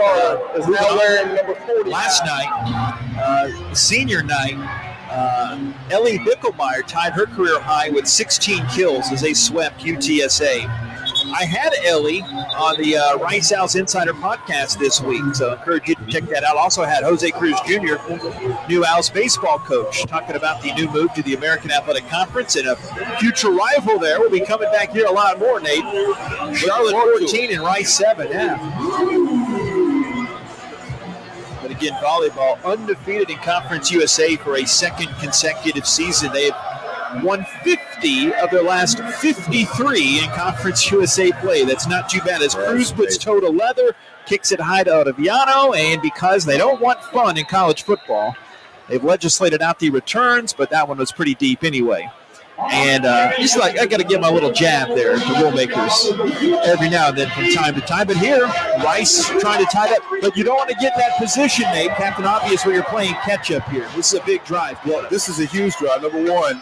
And let me point out now, you can't kick a field goal. If you look at the way that the wind is blowing towards the south in the face of the Rice House offense right now. So whatever they do, they need to work the sidelines. They need to work east to west and spread this defense out, occasionally hit something down the middle of the field if they can. That's a north to south wind. It's 55 degrees here under the clouds and the lights. The snap for Constantine. A hand to Griffin. A Broussard. He sprints off the right side and got 10 yards. A flag comes in after that play is completed. It would be a first down run. Let's see if that's post-possession. Miguel Jackson on that tackle for the Charlotte 49ers on that defensive line. Charlotte players are clapping, so this could be against the Owls, but maybe he's just trying to stay warm. Tell you what, these flags are coming in threes. That's the fourth one, though. After the play was over, personal foul, offense, number 52. 15-yard penalty from the end of the run. The result of the play was a first down. It would be first and 10, Rice. Yeah, those hurt. What in heaven's name? What in heaven's name? There's a discipline you have to have when you're out of town, and especially when you're playing on the road in hostile territory, and you get a first down, and then you get a 15-yard penalty. That offsets everything you just did. Yeah, of course, that wipes out Ari's 10-yard run. Right now, Rice has a that's right. That will be post-play. But Al still just 139 total yards, 77 passing and 62 yards rushing. As French goes in motion, Constantine shotgun to snap, give to Ari again, this time on the right side. Says, hey, I'll do it some more. 30, the 40, right sideline. Broussard cuts at the 50, drags the defender a couple more yards, who then shoves him out of bounds at the 44-yard line. Marcus Robitaille from here in Charlotte makes that tackle. Ari Broussard for 36, running with some anger and good purpose there. Ari Broussard, new nickname, the Quiet Storm. And the reason is, when you see him, he's a quiet young man, but get him out on the field, and he'll show you just how much of a storm he can be. That's what he's showing you right now. He's developing into the Owls' best running back. Charlotte 14, Rice 7. Under the 7-minute mark, second quarter. Bull in motion. I formation behind Constantine. The snap. Play action. Constantine looking left, going for Pete inside the 20. He reaches back, and he can't make the catch as Creamer in coverage. Pete wanted that flag. I do too. I know you do. No, seriously. But he's not going to get it. That's pass interference all the way. 2nd and 10 at the 44. Pass interference all the way, JP. And I'd never interrupt you like that, but I'm just telling you, that's pass interference all the way. The contact was made before the ball got there. I didn't get a clean look on the replay, but you're my buddy. I will side with you on that one. 44-yard line, 2nd down and 10, right to left. Bull goes in motion. I formation behind Constantine is under center. Pete to the right. The snap. Get to Broussard. Picks it up, runs high to 40, and got grabbed by the ankle. And dragged down to the 37, the 38. Luke Martin got onto his shoestring there to bring him down. They'll say 6-yard gain, 2nd down and 4. Folks, I am telling you right now, we are starting to see the development and the rise of Ari Broussard. He is running that ball with reckless abandon and running over people. It is great to see. It really is.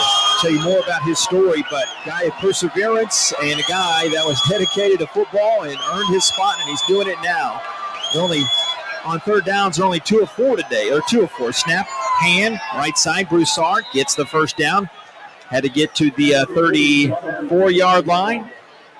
Jalar Holly, redshirt freshman from Queens, New York, brings him down. So the 33, 1st and 10. Ari Broussard at that time running through a crowd, 8 carries, 93 yards on the day.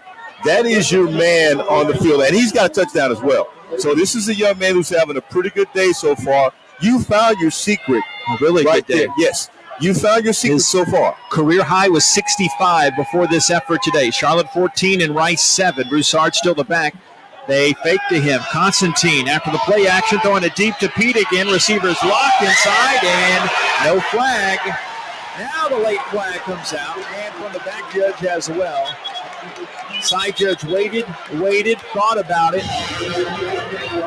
And that was a late call. We're not turned down if they're going to call that a pass interference. He's 2 flags too late. I mean, I don't have a problem with him throwing the flag, but he's 2 flags too late. What's he calling? Pass it. Oh, my God. I call it on offense. Oh, my goodness. I'm not sure, though. They haven't officially said it.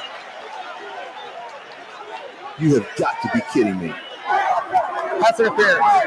Offense. Number 88. 15-yard penalty from the previous spot. Replay 1st down. I know what happened. At the end of that, the reason he was late throwing that flag at the end of the play, the defensive back said, he's pushing me. And you could see, as long as there's no extension by the receiver against an offensive back, it should not be an offensive pass interference call.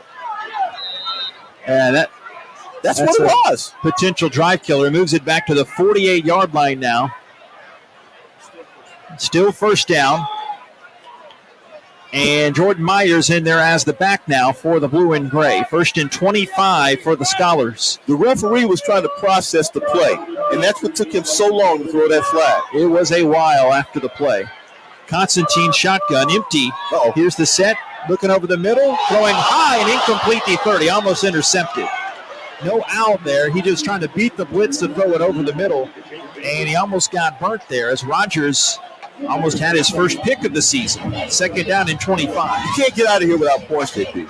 You cannot get out of this drive without points because right now you've got 5:13 remaining in the 2nd quarter. This is a momentum drive. This is for the momentum right now. If you get out of here without points, there's a good chance you will not score before the end of the 1st half. With this crowd, you got to have points.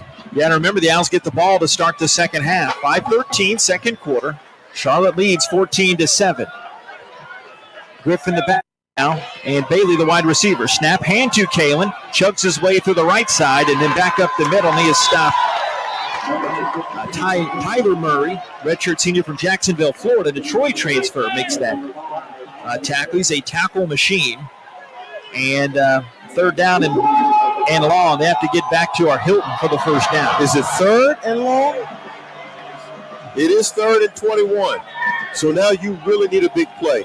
And they've already shown you that they can defend the fly route. So now you've got to find something else. I've got a feeling you got to go down the middle of the field. Pete and Bailey are talking over here. Let's see if they get an extra signal. Charlotte doubling up Rice 14-7. 3rd down and 21. 3-step drop. Constantine over the middle. Caught by Myers. Middle of the field 30. Running to the right in between the hash and the numbers. Brought down just shy of the sticks. I don't like that spot too much at the 26, but Luke Martin brought him down, and the Owls will most likely go for it here. They 4th down and 3. A throw of 18 yards to Jordan Myers. That's a good call. You had to go down the middle of the field there because they've already shown you that they can halfway defend the outer thirds. So you got to be able to use the outside of that field, the inside of the field, and it's been open today. Biggest play of the game so far. I don't think that's too bold. 4th down and 3, 14-7, Charlotte leads. Rice football near the right hash. Constantine by Broussard, the back, trips to the right. Here's the snap. Constantine looking left on the quick hitter to Patterson, wide incomplete. Cedric was covered from behind by Creamer.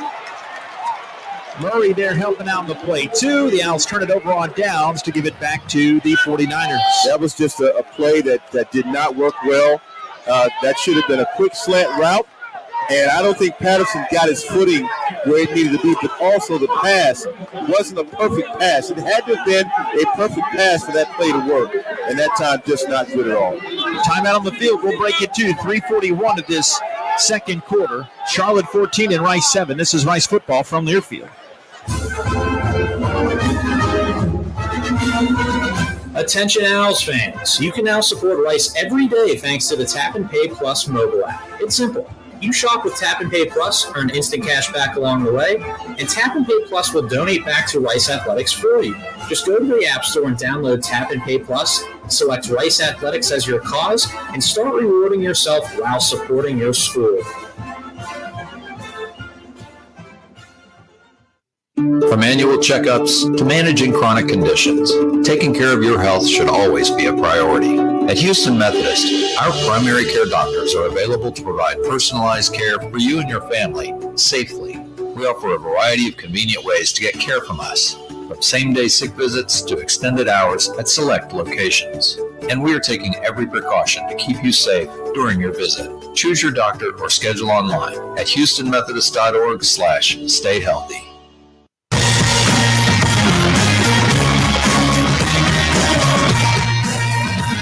Rice Owls football brought to you by Carbach Brewing Company, proudly brewed in Houston at 2032 Carbach Street. Carbach, it's crafted for serious fun. You know what's not so fun? 3:41 remaining in the second quarter. Yeah, that. And right now, after the Owls could not get a 4th down conversion attempt, Rice is outgaining Charlotte right now, 208 to 142. But some of that is because of the short fields, and the Owls special teams stepped up with a big block of a field goal attempt, and after Charlotte blocked a Rice punt. So the field's been shrunk in some situations, and some weird penalties called in this game too. But right now, Rice trails by 7. Well, they're making the plays between the 20s, but that doesn't count. You got to be able to get it to the end zone, and like you say, a couple of penalties have allowed Charlotte to get into the end zone. They prevented the Rice Owls from being able to make extra plays because of that. Camp the back to the left of Reynolds. 3:41. They have 2 timeouts remaining. Here is the snap coming up. The left hash. Snap and little sleight of hand there as they gave to the back Camp, and he is shoved down behind the line of scrimmage. Our guy, Ikenna Inachukwu, making that stop at the line of scrimmage. You heard from Ikenna earlier in the game with that soundbite, but he's moved from defensive end. Mike Bloomberg telling me this week that's his more natural position. The young guy is just making plays and plays. Ikenna is a man. I mean, if you walk up on him, you don't realize how big he is until you walk up on him. They have him listed at 256. I think that's wrong. Yeah, I did not dare to talk trash about Kansas City barbecue in front of him and brag about Texas. He's a big kid. Oh, I want to see him get riled up. Receiver either way. Twins to the right side. Here's the snap and a hand around to the left end to the receiver. Mack end around, got trolled around near the outside line. Good job by Taylor slowing him down, but the chain fell down. Can't see where they marked it just yet. I think he was just short of those sticks. Yeah, 9-yard gain. So 3rd down and short coming up now, 3rd and 1. That's a heck of a job blocking for him because I thought they had him dead to rights. They go tempo, 3rd and 1. Snap in a hand, hopping right. Kemp gallops around the left side for the first down up to the 40-yard line. Picked up 5 yards on that play. And, yeah, with my new friend Ray Bolger in the booth, who's not from North Carolina, right, Ray? So I won't talk all the trash about North Carolina barbecue. Too much vinegar, but we had some great barbecue during the week. That was fun. Oh, yes, sir. You introduced me to a nice place. Really enjoyed it. Receiver to the left side is Spencer and Texas barbecue, of course, by the way, is the best. 14-7, Charlotte. 2:10 to go in this opening half. Spencer, freshman receiver, in motion. We got 2 wideouts to the near way. One back to the left is Bird. The snap and ball's loose. It's on the carpet. They missed it on the exchange, and the Owls hop on it. Rice has the football at the 37-yard line. Lockhart, the one that hopped on that football, and Rice would have a big break here, down 14-7. Boy, this is a huge opportunity for the Rice Owls after that turnover. A good eye-popping recognition to see that ball was down on the turf by the defense, and now you got 1:56 remaining in the second quarter here. You've got to make something happen here. They are on the 37-yard line right now, and that would be of Charlotte. So the Rice Owls offense, quick strike needs to be 2-minute offense, run it, whatever you got to do, put some points on the board right now. Wouldn't mind going top shelf right now. No, that should be what you do. Patterson, you got CP3 on this side, near side here. You also have Jake in the slot. I think the slot is open for you as well. And the other Jake, Constantine, the quarterback, puts Bull on the right side. Bailey and Patterson, twins near side. Rice down 14-7. Here's the snap and a hand to Broussard, knocking that door of 100 yards rushing in this first half. Spins and falls backwards to the 33-yard line as Luke Martin sent him down to the ground. Gain of 4. Second down and 6 to 33. If he gets 100 yards rushing, he's got 97 yards. If he gets 100 yards and the score is tied at 14, it means so much more. But to be down by 7 and have 100 yards, all about getting that dub. Remember, Rice trying to double up here at the start of the second half. Charlotte 14, Rice 7, 1:20 to go, clock moving. Rice has 2 timeouts in its back pocket.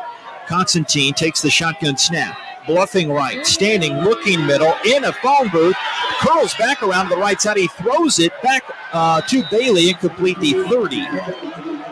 And nearest guy was a defensive lineman near him. Bailey had some separation and space there, but to no avail. 1:08 to go, clock stop. Rice third down and 6 to 33. Well, I tell you what, they really are scrambling out there to try to find an open receiver. Here's Jake Constantine. The receivers are trying to run their routes and come open for him. He's got to go through his progressions, and nobody, not one receiver was wide open, although he had his 2 checkdowns.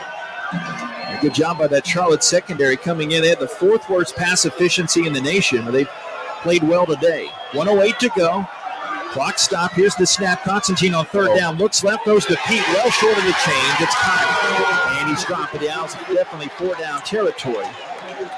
And it'll be a 3-yard gain. So 4th down and 3. Owls going for it on 4th down yet again. Well, I would be very careful if I'm the Owls. The first down they needed that they got on another 3rd down conversion, they went down the middle of the field. You might want to pick on the outer third of the field this time. Maybe you send a couple of guys and make sure that Jake's eyes can find both of those receivers, but keep the routes very simple so that they can make the completion. Owls will call a timeout here. There's 3 seconds down on the play clock, and they're still in the huddle.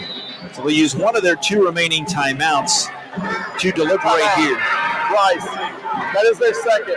It will be 30 seconds. 14-7, Charlotte leads Rice. David Pillen is down on the Rice Owls sideline. David, any thoughts right now? Seems like we're about as warm as we're going to get. But what are you noticing down there on that turf? Well, I will give you, when we got that turnover right there, the small but mighty Owls contingent definitely allowed us in the stadium. Yeah, Owls got to go score here. Got to go into the half, at least down 4, get 10. or get a touchdown. Yeah, I think with them taking so much time there, that would lend me to think they're going to maybe go for the field goal here, but that'd be 47 unless you have an extra play. They do. Yeah, they are bringing the offense out here maybe to get a little more room for Van Sickle. You got to have 2 or 3 plays already ready to go. With that amount of time left on the clock, you got to know what you want to do for the next play. So you got to have a couple plays already ready to go. See if they go to the sideline here. They got Broussard, the hot hand in the first half, the backfield with Constantine. Pete to the wide right side. 4th down and 3 at the Charlotte 30. 22 seconds left in this half, and Charlotte wants a look at this offense, and then they'll call the timeout. That is their second. It will be 30 seconds. It seems like the middle of the field has been open a lot, but hasn't made many chances to attack that. Well, we've been saying it all game. Middle field is wide open. But also what we're seeing here is that it seems as though the defense is a little they're not very comfortable with what they're running defensively. And you can kind of see it because they're having to call a timeout. Coming out of the last timeout, when Rice was going to set up their offense, they should have known what they were going to run. But it appears though they were confused about what they wanted to run. So what do? They call a timeout. We saw that same confusion earlier in the game. Yeah, former Al great Staley Vincent coming up at the halftime. He's the booth to our left. Talked to him. I recognized him around the breakfast booth. I said, Mr. Vincent, right? And yes, and so he's in the AD's booth to our left. We'll have him on here. 4th down and 3, the 22. Here's the snap, Constantine. Looking deep right side. He's got a step. Leaping catch in the end zone. Oh, they say incomplete. Just a few inches too long for August Pete, and it goes in front of Geo Howard, the Houston native for Charlotte, and those are the breaks sometimes, a game of inches. He had a beat. Give it back to Charlotte. He had a beat. And that should have been 6 points. He had a beat. Just a little too much gas underneath that pass, but he had a beat. August Pete had his defender beat. 16 seconds left. Rice gets the football to start the second half. Charlotte 14 and Rice 7. Let's see if they take a knee here. Reynolds lines up in the shotgun with trips to the left side. Claps and gets the snap and hands it to the left, and Bird tries to hurdle a defender, and he runs into the swarm of Owls there. We'll hear from head coach Mike Bloomgren coming up here in moments after a 2-yard gain. At the half, it's Charlotte 14 and Rice 7. Here in a bit of a cloudy and overcast and cool Saturday afternoon. Here's Coach with David. All right, Coach, what are your thoughts on the first half there? Yeah, we've had a couple mistakes, but we overcome a lot of them because of our play. The guys making plays. We got to play a little bit cleaner in the second half, and we'll have a chance to win this thing. What's the message to the team in the halftime and mindset going into the second half? Exactly that. Let's play a little bit cleaner, a little bit better. Keep playing with the same enthusiasm, the same violence that we are, and we get the ball first. Let's go put the ball in the box and make this the game we want it to be. Thanks, Coach.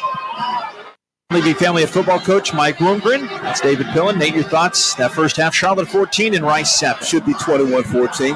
That's my thought. It's just very unfortunate. Should have gotten 7 out of that last drive. That pass just a little bit overthrown, but you don't put everything on one play. You know, it's a number of plays that they should have had and should have made. In addition to those penalties, you just cannot do that in a game like this. You can win it. Charlotte 14, Rice 7. We have the IBEW Local 716 halftime show coming up now. This is Rice football from Learfield.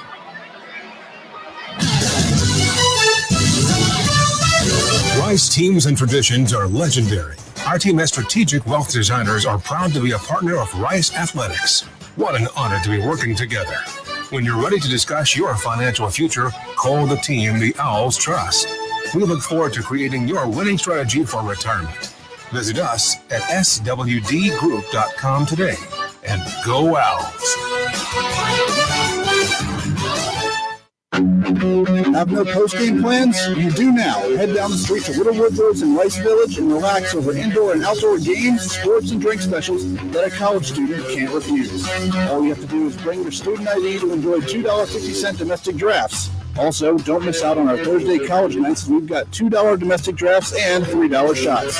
Follow us on Facebook and Instagram to stay updated on all our upcoming events and specials. Little Woodrows, the official Rice Owls game day headquarters. Rockets fans, AT&T Sportsnet is your home for everything Rockets. And the Rockets have come from behind! Stay up to date with your favorite team and follow AT&T Sportsnet SW on social media for exclusive content. I'm excited. Go behind the scenes with Kaylee Griffin for insight on what's going on around the team. We get set for what's sure to be a season to remember. Plus, new episodes of Rockets All Access. Turn to AT&T Sportsnet from pregame to postgame. Watch every game only on AT&T Sportsnet. The true teammate takes on every day with a winner's attitude, gets up when they fall down, and leaves it all on the field. There's a group of teammates who do all these things every single day. But they're more than your typical athlete. They're kids dealing with life-altering diagnoses. Team Impact pairs these kids with college athletic teams as part of a 2-year program, getting them off the sideline and into the game. The collegiate student-athletes gain a new teammate, a new friend, and a new perspective. For more information, visit teamimpact.org. Team Impact, all in, all together. On the Rice Sports Network from Learfield, welcome to the IBEW Local Union 716 halftime show. Coming up, scores from around the country, highlights and stats from our first half. Now let's head inside our Little Woodrow studios. Here again, Ryan Stone. Rice trailing Charlotte at the half, 14-7. Ryan Stone with you in the Little Woodrow studios on your IBEW Local Union 716 halftime show.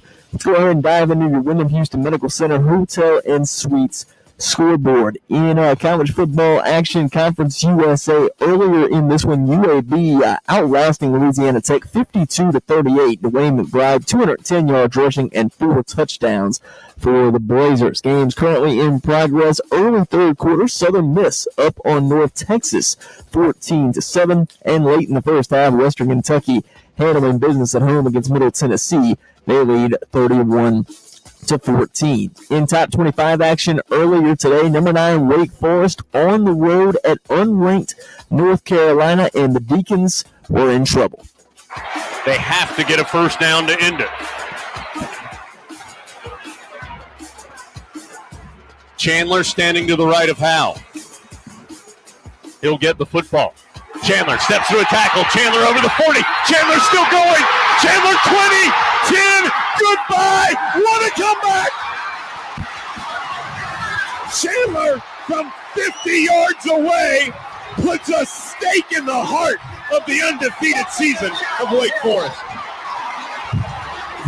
Jones Angel from Learfield on the call as UNC knocks off number 9 Wake Forest 58-55. Also, Illinois upset number 20 Minnesota 14-6. 16th ranked Ole Miss beat Liberty 27-14. Number 25 Pitt beat Duke 54-29. 5th ranked Ohio State survived a scare on the road at Nebraska 26-17. Number 1 Georgia that handling business, they won 43-6. Games currently in progress. TCU leading 12th ranked Baylor 13-7. 4:52 to go in the first half. Number 11 Oklahoma State up on West Virginia 10-3 at halftime. 13th ranked Auburn on the road at 14th ranked Texas A&M. A low scoring affair, 3-3 at the half in that one. Also, number 3 Michigan State in some trouble.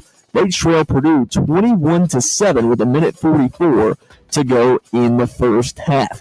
That's a look at your Houston Wyndham Medical Center Hotel and Suites scoreboard. When we come back, we will recap the first half. Rice trailing Charlotte 14-7 on the Rice Sports Network from Learfield.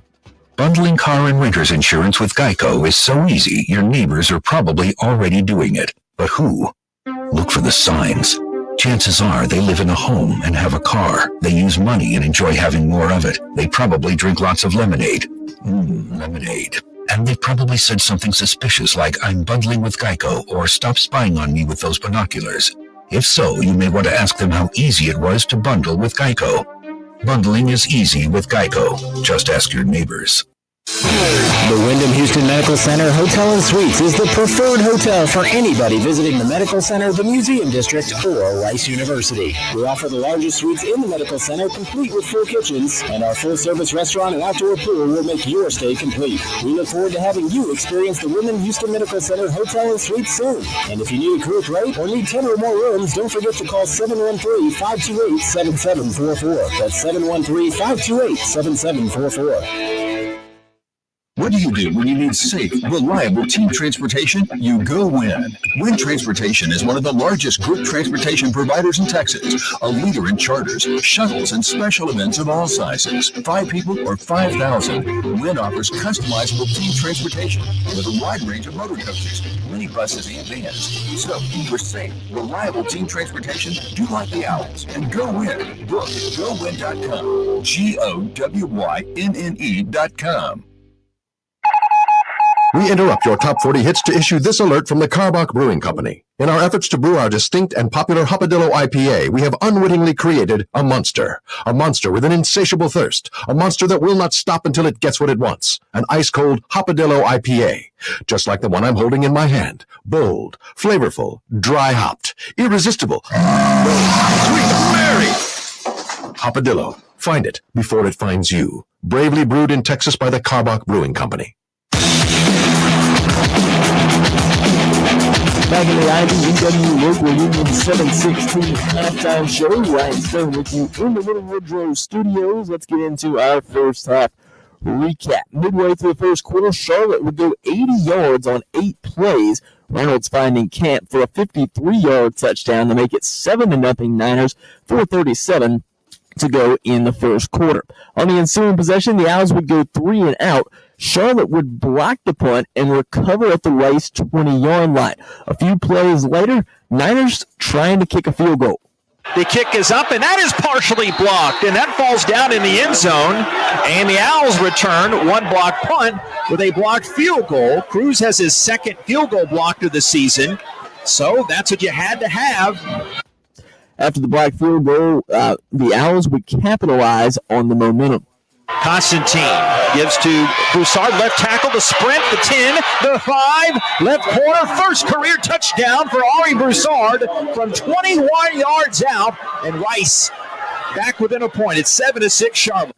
That would capitalize an 80-yard drive there for the Owls, tied the game up at 7 early in the second quarter. Charlotte got the ball back and worked quickly, going 74 yards on 7 plays, resulting in a 1-yard rushing touchdown by Shadrick Bird. 14-7 with about 7:49 to go in the second quarter.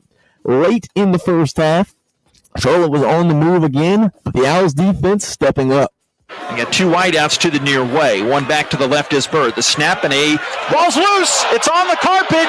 They missed it on the exchange, and the Owls hop on it. Rice has the football at the 37-yard line. Lockhart, the one that hopped on that football. And Rice would have a big break here, down 14-7. Owls couldn't capitalize on that turnover, though, and still trail at the half, 14-7. Ari Broussard, leading rusher in the game for the Owls. As you heard him score that 1 touchdown, he has 9 carries for 97 yards in this one. Again, the leading rusher in the game is Rice trailing Charlotte at the half, 14-7. Taking a look at some other scores we didn't quite get to. Number 6, Cincinnati up on Tulsa, but it's close, 14-12. 10 seconds to go in the first half. 10th ranked Notre Dame up on Navy, 17-3, almost at halftime there. 11th ranked Oklahoma State leading West Virginia, 10-3 at the half. And number 12 Baylor now back in front of TCU. They lead 14-13. Just under 3 minutes to go in the first half. Also, 3rd ranked Michigan State has scored to cut it to an 8-point game on the road at Purdue. 17th ranked Mississippi State also on the they trail Arkansas 10-0. With 7:09 to go in the first half there.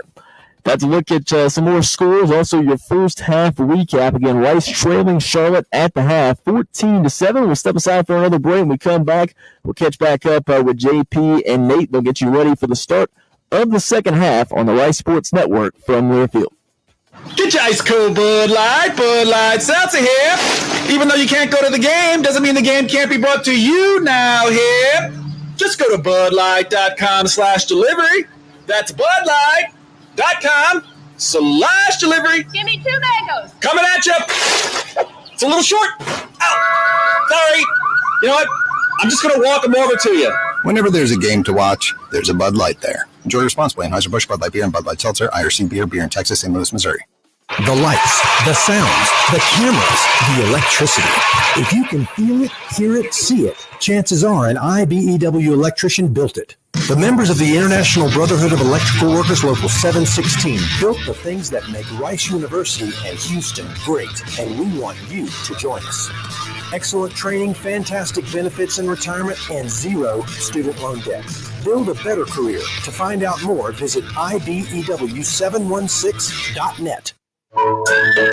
Everybody's got a burger. No matter what your burger, Fuddruckers has it. Each morning, we make the freshest buns for the world's greatest hamburger. Whatever craving combo you have, our buns have you covered. 100% all-American premium cut beef cooked to order. Add delicious toppings to pile high. Then head over to our build-your-own produce bar with fresh ingredients to create your crave. Our burger coasters are waiting for you at Fuddruckers.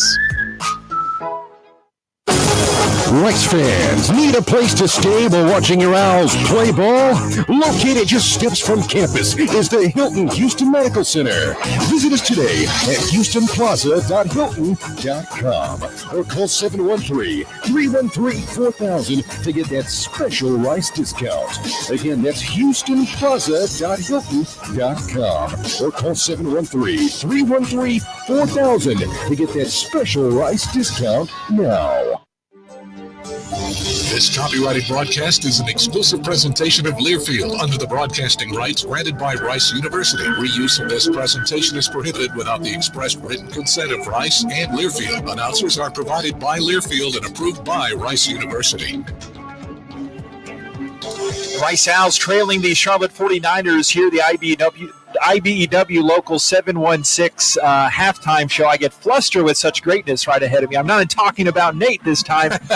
Charlotte 14 and Rice 7. So, Nate, before you joined us at breakfast, to join me at breakfast today, I said, hey, I think that's Staley Vincent. Yes, sir. And it was Mr. Vincent, living in Greensboro, of course, playing for Rice in the 1970s, right? I'm trying to remember my... 1968 to 72. Okay, yeah. I knew it was early 70s. Right. So tell us, first off, thoughts on the first half. Well, I thought Rice came out with a good plan, throwing the ball early in the series.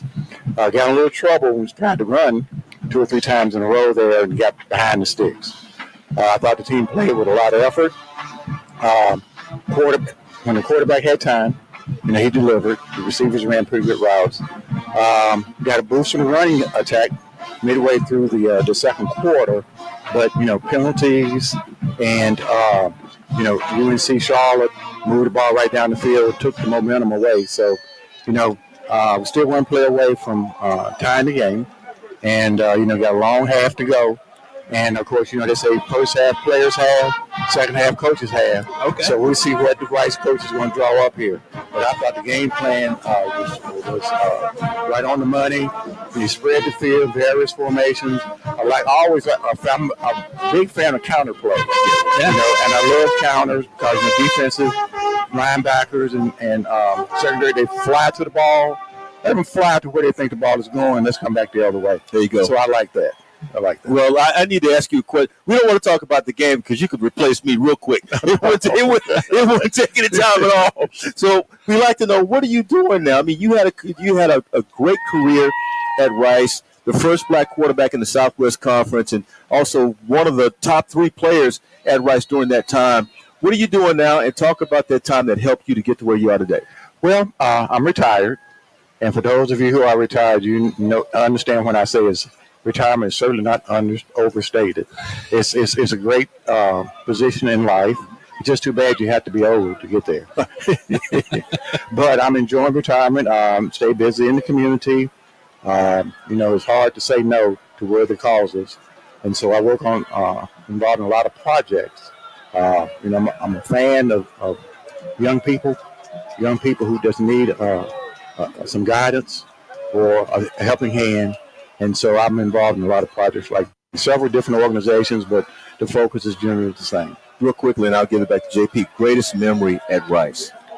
The one that sticks out the most was, my first game as starting quarterback. There are two very important games in your career: the first game and the last game. And I remember them both very vividly. But it was all of a sudden it was like, this thing is getting ready to happen. I'm going to take my first snap as a varsity football player. Who were you playing? We were playing VMI. Okay. And, it could have been anybody. It was just a blur to me, especially the first quarter. But that's the most vivid memory. The most pleasing memory I had was my last game.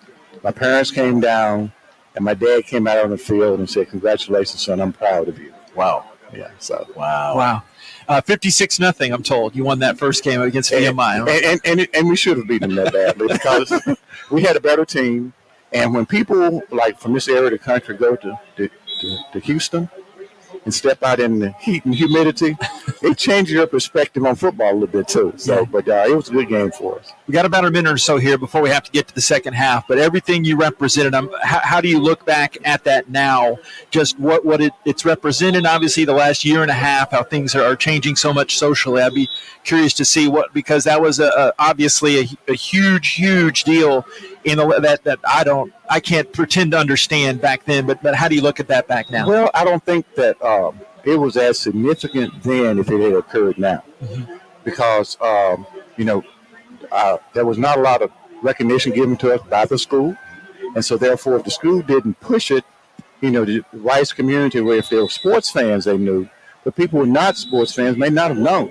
So I think an opportunity was missed in that regard. Now, I think because of this new awakening and people wanting to know, it's an excellent opportunity for Rice to tell the story, because the story is significant whether you're a sports fan or not.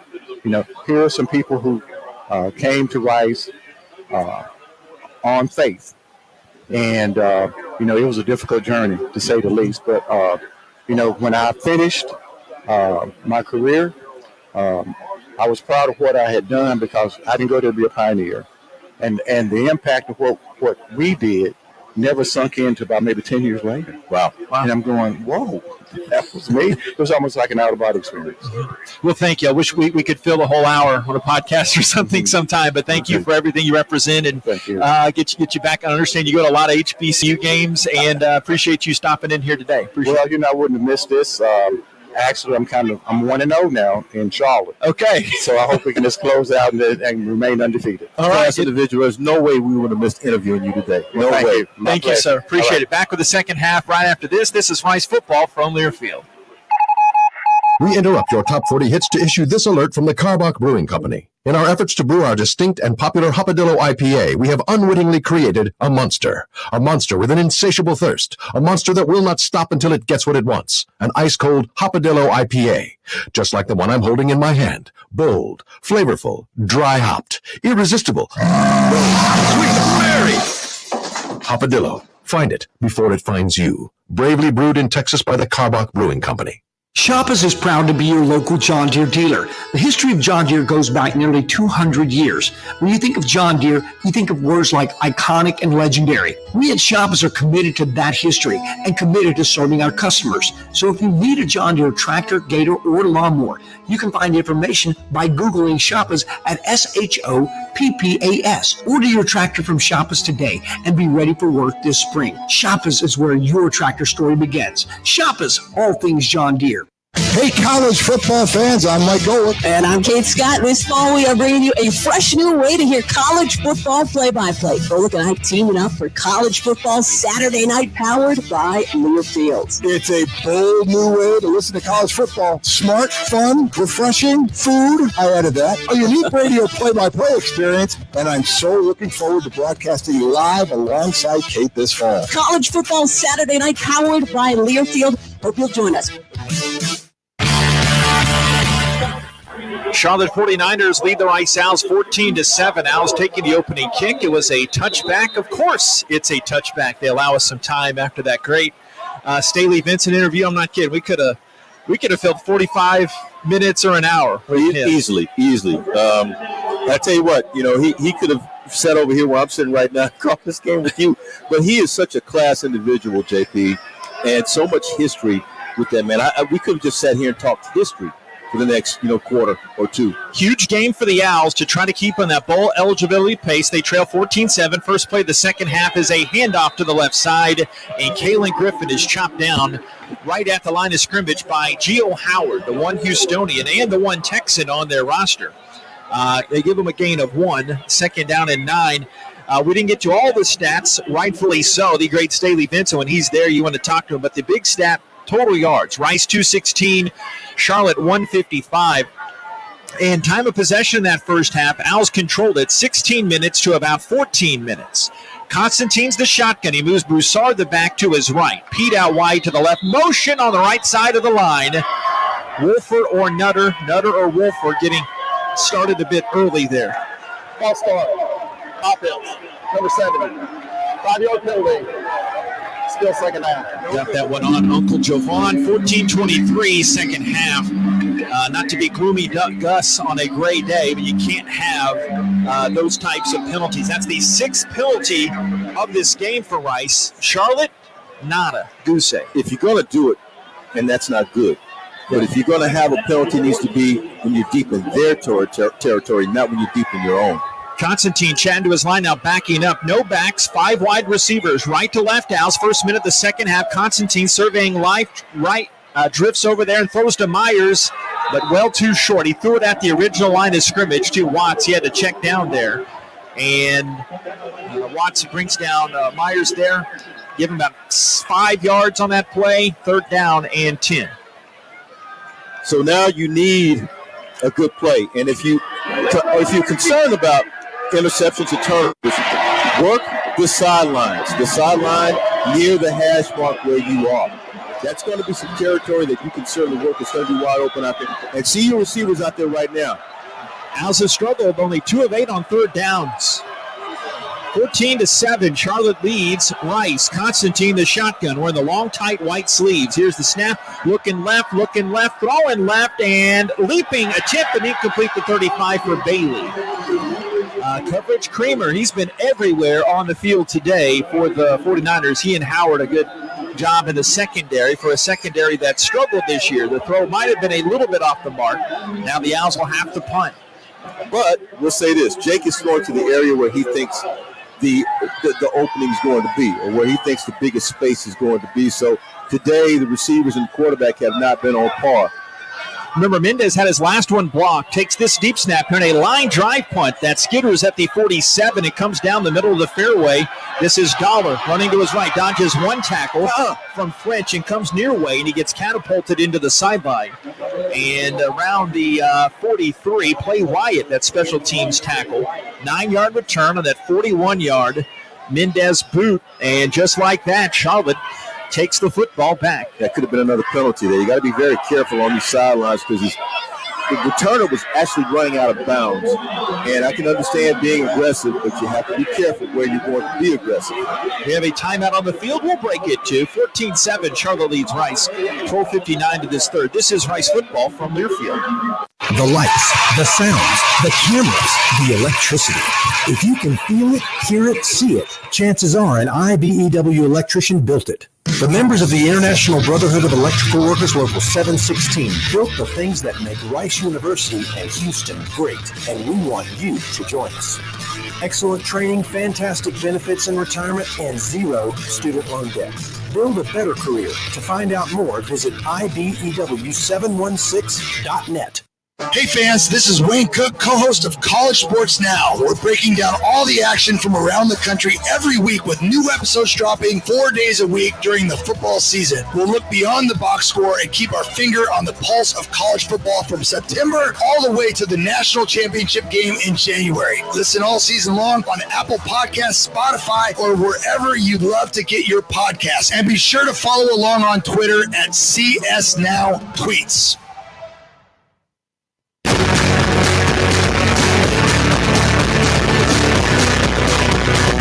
14-7, 14-7. Charlotte leads Rice. Always encourage you to come out to the Mike Bloomgren shows. Last week I had Clay Surfin, the Owls offensive line. You wouldn't believe it now at 6'4", 300, but he told me last week he actually wasn't a big strength guy in high school. Kind of having multiple off seasons with Coach Straub, putting in those hours in the weight room, on the field, has paid dividends now. It's been 3-4 off seasons and a couple summers in there. So without our amazing strength program and our strength staff, I couldn't tell you my longevity and how well I've been able to play. But they've definitely played a big role in my development. I played that cut, or asked Ryan to play it because the Owls need to be strong here the rest of this one. They trail Charlotte 14-7, and we always welcome you out to the Mike Bloomgren shows, Nate, at Fuddruckers. There you go. Going to get you out there. Hashtag burgers for Nate. Twins to the right side, and they put the receiver Mack in motion. Reynolds hands it to the right end. Bird trying to high step his way out of an Owls tackle. Garcia around in that neighborhood. It went for a couple on that play. Things getting a little chippy, a little feisty there. Don't mind that. It is football. They give him a yard. 2nd down and 9. Well, you have to be at this point, and I think the defense is as feisty as any other defense right now among the current teams in Conference USA. They're going to have to show it now if they're going to be dominant the rest of the game. Orgy in there on the Owls defensive line. They're moving Inachuku inside again. Schumann outside. Smith going to come off the edge from his safety spot. 2nd down and 9. Just outside the 45. Snap Reynolds. A hand to Bird behind the left guard. Sprints in Owls territory to 40. Cuts it off 35. Following a block from Dubose inside the 25 to 20. Still going. Montero has to run back in the secondary to drag him down near the 10-yard line. It's staying for a 45-yard run. And it'll first down in the red zone for the 49ers. That's a big run. He had day gap, far side, and turned on the Jets. And we told you about this young man before. He's extremely talented, is Shadrick Bird. They have a 2-back attack with Camp and Bird. 43 yards on that run. They mark him at the 11. Charlotte 14 and Rice 7. 11:48 of this third quarter of play under the lights. They really have taken effect the whole game here. They move Bird from the right side to the left side. Shotgun snap. RPO, he keeps it. Running to the left. And he got smacked and the ball came loose. The Owls have it up to the 30-yard line. Desmond Baker, after the big hit on Reynolds, grabbed that fumble in the air and spread it up a few yards, and the Owls take the football back. That's 2 key turnovers today, JP. And now, this is the time. They had an opportunity in the first half when they had a key turnover, got nothing out of it. This is the time where you have to make sure you score. They have not scored. A touchdown in the second half in 4 games. Yeah, in the games they've lost. Yes, in the games they've lost. We think it was Fresh who forced that fumble. It was definitely Desmond Baker, his first fumble recovery of the season. That's only the Owls' second fumble recovery of the season. They had this weird ratio. They had forced a lot of fumbles, but only had recovered 1. And now the bounce of the ball goes their direction. The Owls have it down 14-7. Owls with the football. 11:31 of this third quarter. Owls have Constantine under center. As Montero that forced that last fumble. Here's the snap. Hand left side. Broussard had near 100 in the first half. Dodges one defender. Olay to the left. Goes up to the 40, and he is rumbling up to the 41-yard line. The 42. Give him 7, maybe 8 as Solomon Rogers, the strong safety there to corral him. What a first half to mention for Broussard, and now that rush did put him over the century mark. Yeah, he's running really, really hard, and you can tell this guy has an anger about him when he runs the football. Right now, in my estimation, they sort of have Charlotte on the ropes, but they've got to score if they're going to if they're going to complete this. Broussard, a former walk-on, got into Rice and then emailed the coaching staff he wanted to play, and he is now over the 100-yard mark. 11 minutes, third quarter. Rice trailing 14-7. Twins right, Bailey and Pete. 105 yards rushing. Broussard, play action to him. Constantine going deep right side. Jumping, Bailey makes the catch inside the 25, rolling in the 20. Now they call him down at the 18-yard line. Beat Robidai, the safety, over the top. 10:48 of this third quarter. And big play Jake coming up for 41 yards. Middle of the field, wide open. That's on a post route. If that ball is thrown a little further out, JP, Constantine and Jake Bailey have a touchdown. Beautiful play there. And nice job by Bailey to be able to hang on to the ball because that defensive back was all over. Bailey, Jake, Bailey and Constantine hooked up a lot last week. 10 catches, a career high 143 yards, and they marked it back for a 41-yard gain. First and 10. Here's the snap. Give to Broussard, churning right side, and got hit low by Watts, the defensive end. He can wreck shop on that defensive line, and made it for officially a 3-yard gain. Second down and 7. And you got to love this, man, because as long as they keep churning, you complete some passes down the field, and then you turn Aria loose on that defense. You got something working. And finally, once again, we said it earlier, they've discovered something here. Ari Broussard is one of only a few players they've discovered who can actually get it done. Patterson, receiver to the right. Constantine puts him in motion. Second down and 7 to 15. Here's the snap. Play action, Broussard. Roll to the left side. Constantine chunks it down to Patterson inside the 10. He got bumped out of bounds by Howard, the corner, and out of bounds at the 5. So right at 10 yards to move those chains. First down and goal for the Owls. CP3 got popped on that hip too, and now he's limping a little bit, but I think he's okay. You're not going to get him out of the game, and so that was a good play there. They decided to go with screenplay, and certainly Patterson was able to turn it up and get some big yards. Haven't heard a lot from Jordan Myers today, but he'll check in and move out to the left. They have 3 receivers short left. Myers with Patterson and Bailey. Pete to the right. I like that. Broussard still to back. I do too. First and goal to 5. Owls down 7. Constantine fade to the end zone right side. High for Pete. He was held, and there's that hanky. Yellow flag is thrown. This will be pass interference on Gio Howard, the Purdue transfer for the 49ers. About time that a flag is thrown and goes your way. And finally, Pete making up for that earlier call. Defense, number 4. Ball we placed at the 2-yard line. Automatic first down. First down and goal. Like to say the obvious. You got to get 7 here. You can't get it to 3. The first penalty today on the Charlotte 49ers. Constantine, 11 of 22 passing, 153 yards. But the big story offensively, Ari Broussard, the New Orleans product, 11 rushes, 108 yards. He's not out there. Fai Pepe, 350-pound guard, was flexed out to the right side. Now he comes down on the line. They go heavy. I formation. Myers the back. Constantine the snap. Give to Myers. Bumps into his lineman Garcia and gets shoved back. He hit that backside of Garcia and couldn't get that extra curl around the side as Trey Creamer was there to meet him and deny him. No gain on the play. Second and goal to 2. Total confusion on that play seemingly to me. And you could see that Charlotte was certainly confused. I thought they were going to call a timeout, but Rice took care of that, and they weren't able to execute on that play. Lar Hawley there on the stop as well.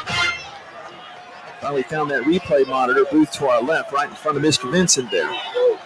Second goal after 3. Tight end French out wide to the right side. Myers the back, right by Constantine. 8:15 to go in this third quarter. Charlotte doubling up Rice 14-7. Constantine the snap, looks left, throws left, knockdown incomplete.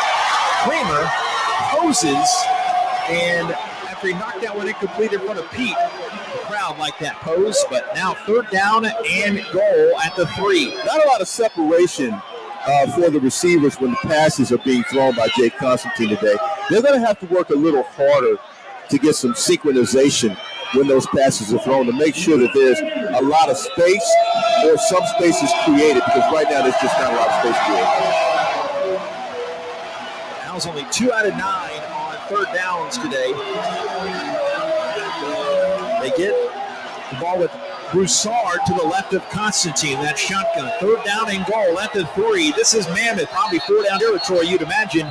And a timeout. No, excuse me, a flag is down. Play clock did get to 0, so could this be a delay of game? Oh, you can't have a delay of game in this case. Delay game. Oh, you got it. Offense.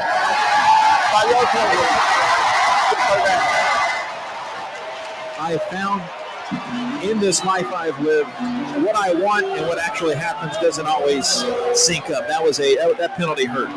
They're two different things. Sometimes working with more space, you're better off, and sometimes those delay of game penalties help you. And in this particular case, we have not seen a rhythm with the Rice offense to give you any indication that works. Like you said earlier, between the 20s, fine. Yeah. A-okay. But getting inside there to get in the box, that's a totally different story. Left hash, noisy here, as you can tell, the ambient noise microphone. 14-7 Owls trail, 8:09 to the third. Third and goal at the 8, and more whistles come as Charlotte uses a timeout. I believe that was the second timeout they've used. Timeout. Charlotte. That is their first. Okay. It'll be 30 seconds. Yeah, I guess I was thinking to the end of the first half. Wishful thinking, but 14-7 Charlotte leads at the 8:09 mark, so we'll keep it here. I want to remind you that you can look in and watch the booth feed. That's Bob. Welcome back. That's Nate. We got Walter behind us. Walter, other Bob was asking about you. Yep, a spotter. Ray Bolger today. You can't see David Cohen. He's not in this view, but it's on the Owls Facebook and YouTube pages. And when we're at home, you can check us out inside the stadium on 95.3 FM. 1 o'clock kick, 12:30 Houston Methodist Hospital pregame against Western Kentucky next week. Owls and the Hilltoppers have only played twice. Western Kentucky has won both games. The last one in 2016, 44-16 win. In 2015, we opened it up at their place, and they won by a blowout as well. All right, Nate, third and goal at the 8-yard line. Got Myers to the left of Constantine. He'll be just coming under center to whisper something to the offensive line. Twins left, Twins right. They're both bunched towards the line of scrimmage. Third and goal at the 8. Back to pass Constantine. Shoulder fake. Look at left. Throwing to Patterson. Wide incomplete. Back left side of the end zone. Owls now have it. 4th down and goal at the 8. And Van Sickle comes out for the field goal try. I don't know if I go for a field goal here. You know, if I'm going down swinging. And this is the third quarter. Still early. It's early game, but you have to develop some confidence and let these guys know they can score against this team. From 8 yards out, I support this one here. Left hash, field goal for Van Sickle from 25. The kick is up, and it hits the back of the net after going through the uprights, and it's 14-10 now. Charlotte leads as Van Sickle is now 4 of 6 on his young career. Check that, 4 of 7 his young career on the field goal range. Have you heard this phrase before? No risk it, no biscuit. Oh yeah, no risk it, no biscuit. Yeah, 8 yards out. Got to prove your manhood. Yeah, at least they got something. 14-10, Charlotte leads Rice. 8:01 of this third quarter. Back in a moment. This is Rice football from Learfield. Shoppers is proud to be your local John Deere dealer. The history of John Deere goes back nearly 200 years. When you think of John Deere, you think of words like iconic and legendary. We at Shoppers are committed to that history and committed to serving our customers. So if you need a John Deere tractor, gator, or lawnmower, you can find information by Googling Shoppers at SHOPPAS. Order your tractor from Shoppers today and be ready for work this spring. Shoppers is where your tractor story begins. Shoppers, all things John Deere. Rice teams and traditions are legendary. Our team as strategic wealth designers are proud to be a partner of Rice Athletics. What an honor to be working together. When you're ready to discuss your financial future, call the team the Owls trust. We look forward to creating your winning strategy for retirement. Visit us at swdgroup.com today and go Owls.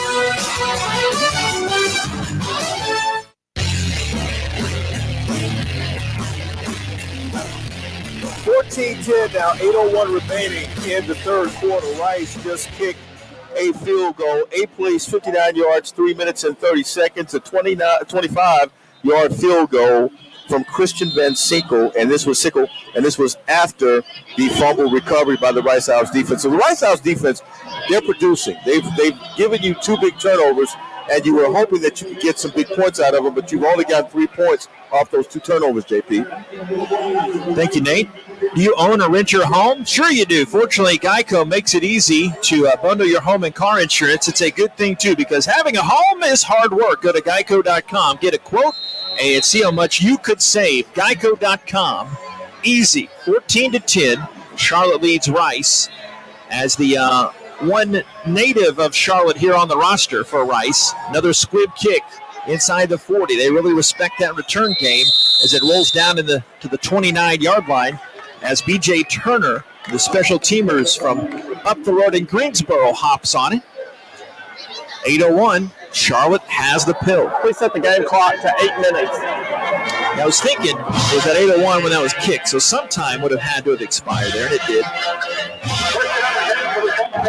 David Millen down on the Rice Owl sideline. David? Yes, hear me now? We can. It sounds like I changed my battery, and now I can hear me. Hey, batteries are good. Let's get you after this play here as Charlotte setting up their, straightening up the clock. Had to run a second off that 8 minutes. Chris Reynolds turning official, giving the pump it up sign as, hey, get the right time there. Al showing a little pressure off the edge. 1st and 10, Charlotte. Its first play of this drive started from the 29. Back to pass Reynolds, the right-handed thrower, gets pressured by Indachukwu, throws on the run to the right. It's complete. Duball's on the sideline at the 48. Flag comes in as he hauled that one in, and Smith nudged him out of bounds, but this could be coming back. You've got a flag and you've got a down Al Schumann on the field right now. Yeah, Schumann's down. I wonder what that call is. It looked like he was coming off this left edge, and I believe he was. He went down, and I saw that when it happened.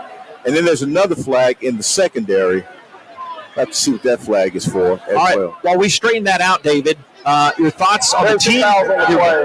Both by offense. Holding offense, number 57. That penalty is declined. Pass interference, offense, number 14. That penalty being enforced from the previous spot, 15 yards. Replay first down. There you go. So now, David, third time is the charm. Your thoughts coming out of this second half and right now trying to turn some momentum there? Yeah, that last drive was really good. Obviously, like we talked about in the first half, they attacked the middle and got a good chunk yardage play. But I think what was really good was they got Jake out on a bootleg and got him moving, and he's really good on his legs and can dump the ball off when he needs to, and I think they can move the ball a lot more effectively if they keep doing some of that. So what the Owls did here, thank you, David, they bring Floyd in at the tackle spot, and they move Indachukwu his more natural position, the outside rush in. So Isaiah Floyd, redshirt freshman from Frisco, Reedy High School in there. And now after those penalties you heard, first down and 25, Charlotte, it's 14. Here's the handoff around the left end. It was actually Mack the receiver, and the ball came squirting out as he ran to the right sideline, but it went out of bounds. Indachukwu holding that pigskin. I got it. But it was out of bounds. And second down and forever now for the 49ers. Tell you what, right now, the ball being returned to the spot of the football. The Rice Owls are doing all they can to punch that ball out. They're really playing aggressive football right now, which is what you should be doing, trying to force turnovers. So let's look for that for the rest of the game, JP. How many turnovers will they force? So second down and 26 now. That amounted to a loss of 1. A handoff to Camp, ducks his head down low to the left and try to spin his way to the right, and big Isaiah Floyd wraps him up and gives him a Frisco Bear hug and slams him down. Give him 2 yards on that play, so third down and 24. So I like the distance on that, 24 yards. No way, if I'm the Rice defense, do I allow this to happen. And let's see what they do here. They're 3 for 5 on third down conversions, and the Rice Owls make them 3 for 6. I'll let you know they've been making plays on first and second down. Reynolds in between two backs, 3rd and 24. Here's the snap. Looks right, pauses, sets up a screen to the left, up to the 20, the 15. Smith got run over there as they get back to the original line of scrimmage and out of bounds near the 30-yard line. Montero helping out on that tackle for the Owls. 4th down and about 10 yards or so needed. They'll be punting it here as Sean Fresh goes back for the blue and gray. Now, I can tell you the way coaches are seeing the way things are kind of happening here in the second half. So far, you've gotten 3 points, right, off of a turnover. And now what they're saying is, okay, we've turned them over once. We need to turn them over again, but we've actually stopped them on the 3rd and 24. So our defense is starting to make some progress, and so are we, since we've scored 3 points. Fresh, 13 returns this year, 24-yard average. The punter, Bailey Rice, Australian native, bounces short of Fresh and takes an Owls bounce back upfield. And it's stopped by one of the up men for the 49ers. The Owls will be moving right to left after that 36-yard punt. No return.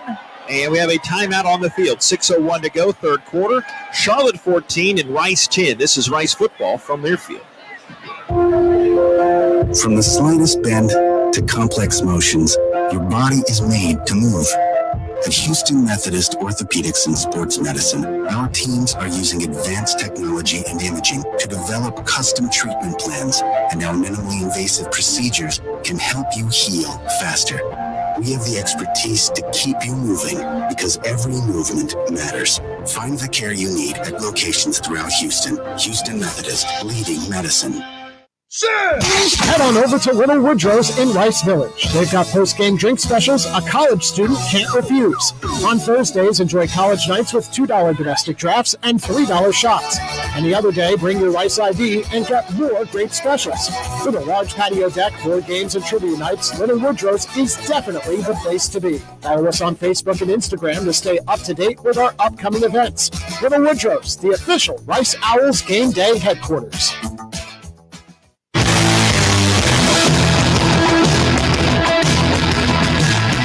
Blueprint Show is back in person. Fuddruckers on South McGregor and 288. Fuddruckers, the world's greatest hamburgers, every Monday night, 7, 8 p.m. I'll talk to Dunleavy family head coach Mike Bloomgren, have an assistant, Dish Now's players. Next Mike Bloomgren Show coming up this Monday, 7 till 8 p.m. You catch that on the Owls Game Day app and all the other traditional outlets. And this week I got a chance to talk to Mike Kershaw. He's got a fascinating story. His dad was an executive in the CFL, and he actually got out of coaching for a bit. He said his wife encouraged him to get back into coaching. Probably 5 minutes later, I was on the phone with about every contact I had, and one of those phone calls was Coach Bloom, and he was still at Stanford, and he was like, hey, I'm here, but I think next year is the year I'm going to take a head coaching job. And I was like, hey, I've got some business I got to take care of here. I had an insurance agency that I needed to sell, and I was like, Coach, I will come for free. I will do whatever you want me to do. I'll clean up trash. I just want to get back in the game. I will always thank him for that chance.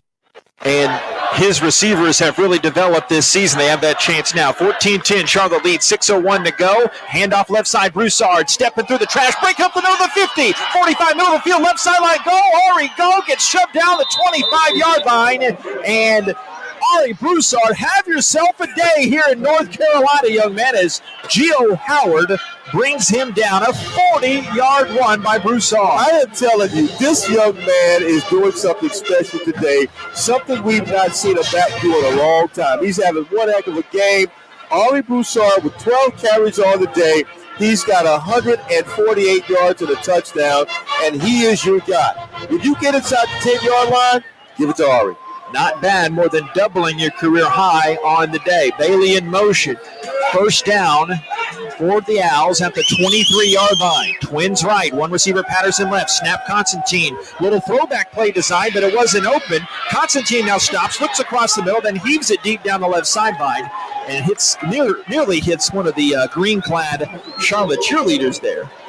But second down and 10. They've got to create or give him a pass play that's going to open up quickly. And those slant routes over the middle have been opening quickly all season. So now is a good opportunity. You're deep in their territory now. You're at the 23-yard line. You can afford to do that. Or if you don't want to do that, there's another play. It's a quick out. It's nice and safe. You got Griffin in the backfield there. Montgomery checked out. Bailey in there as wide out. Tight end right. Here's the snap. A show, a give to Griffin. Runs to the wide side of the field to the right. Tried to stiff arm, but he has wrestled down and slammed down to the 26. Justin Wisenhunt trying to put a hurting on Griffin there. A big, hard, good football hit there to bring him down And it's a 3-yard loss. 2nd down and 13 outside the 25. Yeah, it does hurt. The longer he strings that running back out, the more leverage he gets as he does that, because that back is losing his balance. Took him down, and now he's no longer in the game. Taylor's out the game. So they've got to do something. Extend the play down the field, move it down the field, stretch that defense out. Myers wide to the right. He goes in motion. Patterson and Bailey receivers to the left. Rice down 4, 14-10. Only 2 of 10 on 3rd downs. Back to pass on 3rd and long. Sidearms it over, caught by Bailey. 1st down, inside the 15, inside the 10. Stopped at the 8 by Howard, the corner. Another big catch, middle of the field for Jake Bailey, and he is amped. He is pumped there after that big catch for 17. He should be, because he's probably a little disappointed that he did not get into the end zone. But do you see who just came back in the game? Number 30. Ari Broussard is back in the game, and if this is not your end zone, your red zone play here for a touchdown, I don't know what you're going to call. Owls have scuffled in the red zone this season, scoring on 72% of plays, 1 of 2 today. They're now 1st and goal. Hand to Suckley on the fullback quick hitter, and Suckley rumbles for 3 yards. Gets 5 yards before meeting Martin, the linebacker. Now 2nd down and goal. There's a down 49er on the play, and it is Martin after he took that hit from Suckley and tried to make that tackle. He's down on both of his knees and kind of lunging forward as the trainers came to tend to him. Martin, a redshirt senior from Cumming, Georgia, and went to prep school at Georgia Military Institute. One of the top few tacklers on the team this season. Gets up, and he will jog off here to the near way. JP, you almost have to go goal line here. You almost have to go goal line. And if I'm going goal line, I'm going Ari. I mean, he's shown you that he can run through tackle. And I'd love to see what the stat is, yards after contact.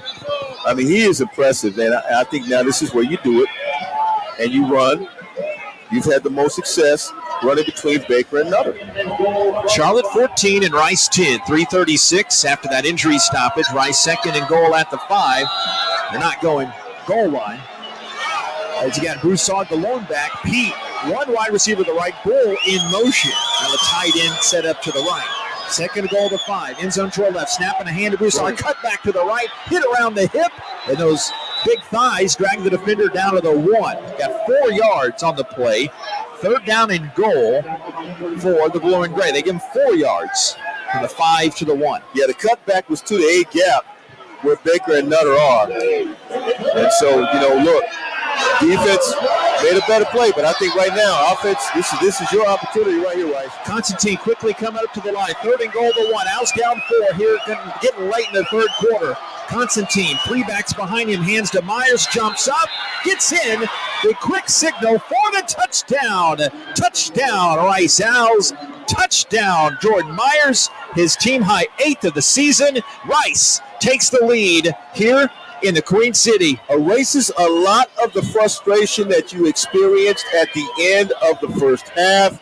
Rice Owls coming out doing a nice job of punching Charlotte in the mouth, but you got to keep it up. They've been able, once again, to force a turnover, get 3 points out of that. They come back in this possession, and they're able to execute and get 6 points out of it, looking for 7. Van Sickle, former Charlotte Christian star kicker, and he goes up. Kick is up and through. 2:48 of this 3rd. Rice 17 and Charlotte 14. First lead of the day. Can't turn that one down. Rice, the 1-yard touchdown run for Jordan Myers. That was career touchdown number 10 for Jordan. 8 of those have come this season as far as rushing touchdowns go. A 1-yard run by Myers, 7 plays, 63 yards, and it went 3:13 on the clock. So Owls not having those massive time-consuming drives, but it's their 2nd touchdown of the day. A 21-yard run for Broussard earlier. They left some points on the field, quite honestly, when Van Sickle had the field goal, but they capped it off in another big Ari Broussard drive. If you just joined us, you maybe had some late Saturday afternoon errands. Well, the teams went back and forth in the first half. It was a 14-7 lead at the break. Rice that blocked a field goal attempt, but they had their own punt blocked, and Owls end up now 2 third-quarter scores here to take their first lead. Well, one of the more frustrating games, if you will, because you know you're more talented than what you've displayed. At least you've shown that better talent in the second half. So you got to be able to keep that up, keep up the aggressive play that we've seen on defense, turn them over again with this next possession. Francisco back deep, but a short pop-up kick comes and bounces and skips to the 25-yard line. The fair catch was called, but it bounced. Ruling on the field is that the receiver made a fair catch signal, did not complete the catch. The ball is dead where recovered. It'll be 1st and 10, Charlotte. Okay. And that would be in the neighborhood, gentlemen, of the 27-yard line is where they start this next drive. I like it. I mean, the defense has played very inspiring football today. They've been aggressive. They've 2 turnovers so far on the day. And this is what they're doing. They want to turn that offense over again. You can see it. Rice, 344 total yards. North Carolina, Charlotte, 211. Back to pass is Reynolds.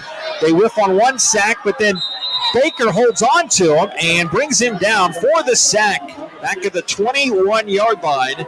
A loss of 5 on the play. It might be 2nd and 14. They say a loss of 4. Love what I see right now. That defensive line is getting leverage, and they're getting through those gaps. And you saw that time how they were able to get to the quarterback. And certainly once they did, they were able to bring Reynolds down to the ground. Got to get him down quite a few more times. Jackson Hughes is a little banged up. He's in there at right tackle now for Charlotte as T.J. Moore came limping off. Moore, the Florida transfer, tight end carrier, in motion to the right. Reynolds a shotgun, 2nd and 15 to 21. Over the middle, high catch by Dubose, sheds 1 tackle from McCord, and then Lockhart hops on the pile. 34-yard line. 13, but still a couple yards shy of those chains. 3rd down and 2. Yeah, they're keeping it really simple, JP, and certainly going to the middle of the field, they're able to do that.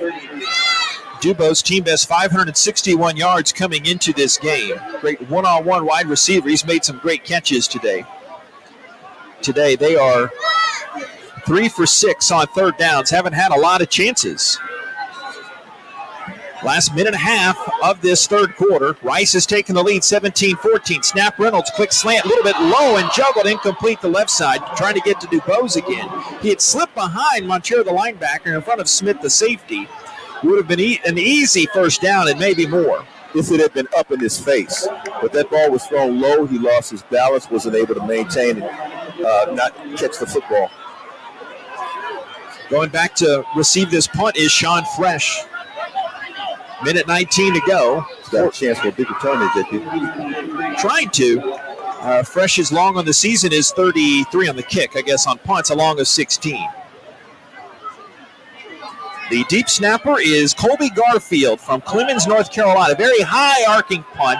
Fresh going back for the fair catch, and he does make it the 16-yard line. Minute 11 to go in this 3rd quarter. 51-yard skyscraper for Rice. An Australian who played Aussie rules football. His first season with helmet and pads, and showing that big leg. Minute 11, Rice leading 17-14. They extend their 3-point lead. They'll start down end of the field to our right at the 16-yard line. Be nice to see Ari Broussard break a long one again. Just chip away at this lead. That's who's in there right now, JP, is Ari Broussard. Got 13 carries, 152 yards on this gray and hazy Charlotte mid-fall afternoon. Put the tight end in motion, twins to the right side. Constantine, the snap, fakes it to Broussard, rolls out to the right side, throws to the sideline, caught by Bailey, the 28, turns it up. 1st down. He is touched out of bounds by Marcus Robitaille. Redshirt sophomore from here in Charlotte. 15 yards up that right sideline. We've talked before about that Jake to Jake connection. Obvious by now, as much as we've seen them together on the field, that's something legitimate there. They've got a spark. And you know, it's a California connection as well, right? There you go. So, you know, you got the, what did California Cool, I think you said about Jake Constantine? That's what Coach Bloomberg. Yeah, so you got 2, and Bailey was the interview. When you listen to him, he's California Cool. Back-to-back 100-yard games for Bailey. One receiver to the left, Patterson. 1st and 10, the 31. Snap Constantine. Run up the middle to Myers. Check that, Broussard. Rumbles to the 35-yard line. They got 4 before meeting Luke Martin. 2nd down and 6, but let's see. They'll have to snap it again in this third quarter. Would not imagine that they would. They'd want to take it to the fourth quarter. Rice this season and leading after 3 quarters, 3-0. Charlotte this year trailing after 3 quarters, 0-4. That'll do it for the third quarter. Rice 17 and Charlotte 14. This is Rice football from Learfield. What do you do when you need safe, reliable corporate transportation? You go Win. Win Transportation is one of the largest group transportation providers in Texas, a leader in charters, shuttles, and special events of all sizes. 5 people or 5,000. Win offers customizable team transportation with a wide range of motor coaches, mini buses, and vans.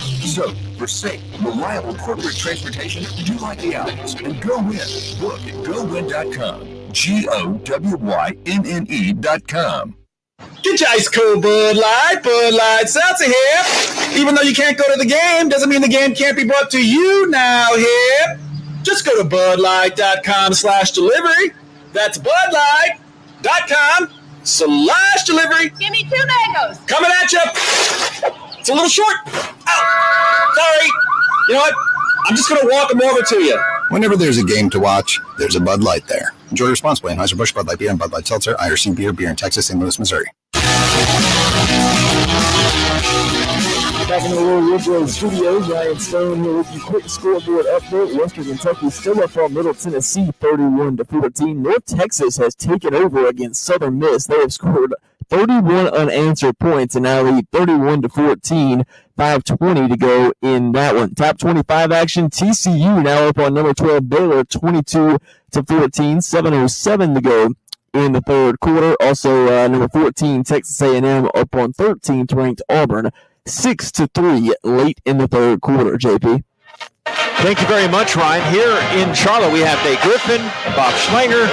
We have Ryan. Of course, you're Ryan. You know that you're Ryan. We have spotter Ray Bolger, David Pillen on the sideline. We may hear from him in a second. Walter Donaldson, the one-time North Carolina resident. When you take a gander at those Houston Methodist leaderboard stats, what jumps out at me, Owls' dominance on the ground. It's the biggest disparity we've seen for the Owls this year, 177 rushing yards. Well, that's not just a mountain of yards. They've held Charlotte to 66 rushing yards in this game.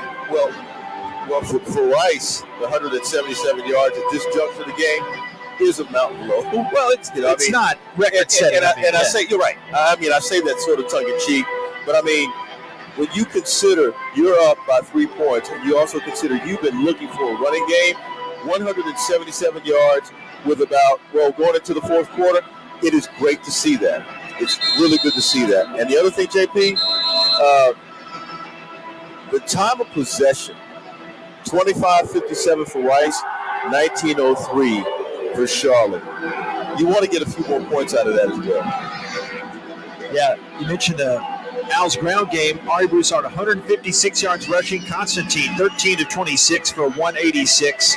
Reynolds, efficient, 11-13 for 152. You got the one long pass of 53 yards, but they have tried to hold him in check. They flip into the field, left to right. Remember, the Owls have a 2nd down and 6 here.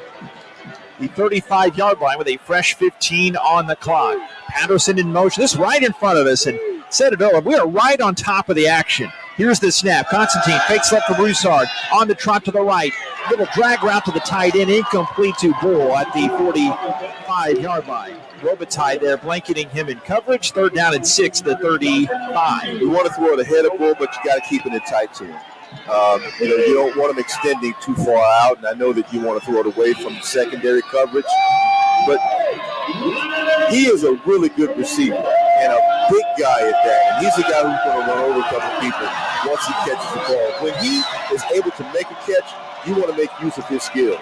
Dr. Jager, the coaches show this week, and he told me he might go into the Navy following his family tradition. 3rd and 60, 35. Rice up 17-14, just starting the fourth. A 4-12 on 3rd down. Constantine over the middle, caught by Patterson. Gets stopped right before getting to those chains. Let's see if they give it to him. Robitaille Yes, they do pick up those sticks. Robitaille on that hit after the gain of 8. Patterson absorbing that contact, and he gets his 4th catch of the day to go over 40 yards receiving. He had already gotten to the first down marker when he got hit, and so the smart thing for him to do was just to go ahead and go down. He tried to go down. He knew he was going to be converged upon by at least 3 or 4 defenders. Generous spot up near the 43-yard line. One receiver to the right, Bailey, turns with his back to us, and now sets up in the slot. Snap hand to Broussard. Counters back to the right. At the 50, he is dragged down by Gio Howard. Howard was the first guy to touch him. 6 yards downfield, and Broussard got 7 yards on the run, 2nd down 3. Got to like that carry, JP, and certainly cutbacks. You notice Art Broussard is very nice. Cutting back his 15 carries on the day for 163 yards and a touchdown on the day. Broussard remaining in there as the back. Owls have been looking for this go-to back down the stretch. They lead 17-14. First minute plus into this 4th quarter. This opens the playbook a little bit. Constantine the shotgun. They give right to Broussard. Stumbled out of the gate. I don't think he got touched there, but he falls down. And Howard there, that tackle after that 2-yard gain. But 3rd down and less than a yard here for the Rice Owls now. And they can get it because he stumbled on that play. That would have been and should have been a first down.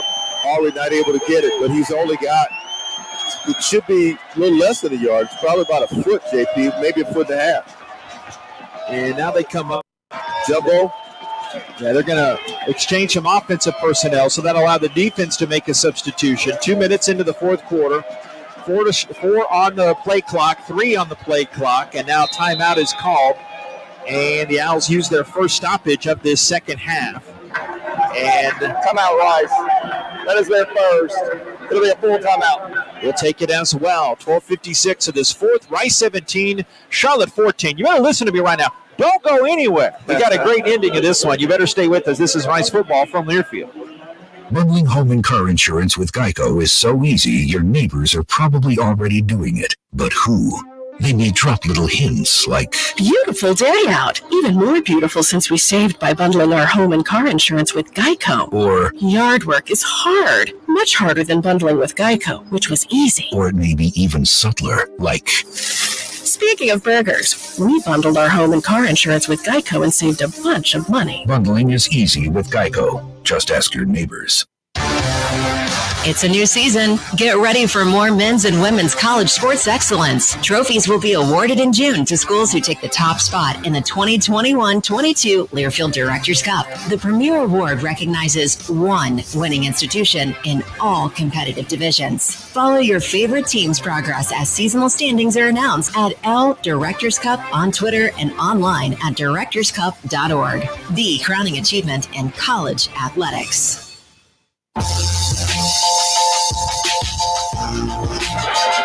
17-14, Rice on top, 12:56 remaining in the 4th quarter.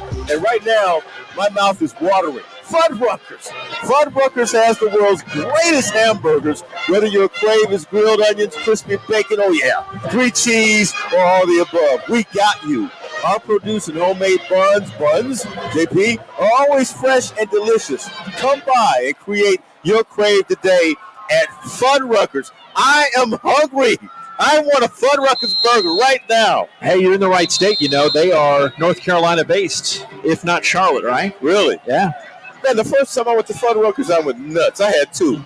Coach Calhoun a few weeks ago told us, he said, man, he grew up in San Diego. Man, Mama took me there. It was like taking me to Perry Steakhouse. Love going to Fuddruckers. Yes, sir. All right, focus in here, folks. 3rd down and less than a yard for the Owls. They have Myers, the back behind Johnson, the fullback. Constantine will be under center. Owls are only 5 of 13 on 3rd downs.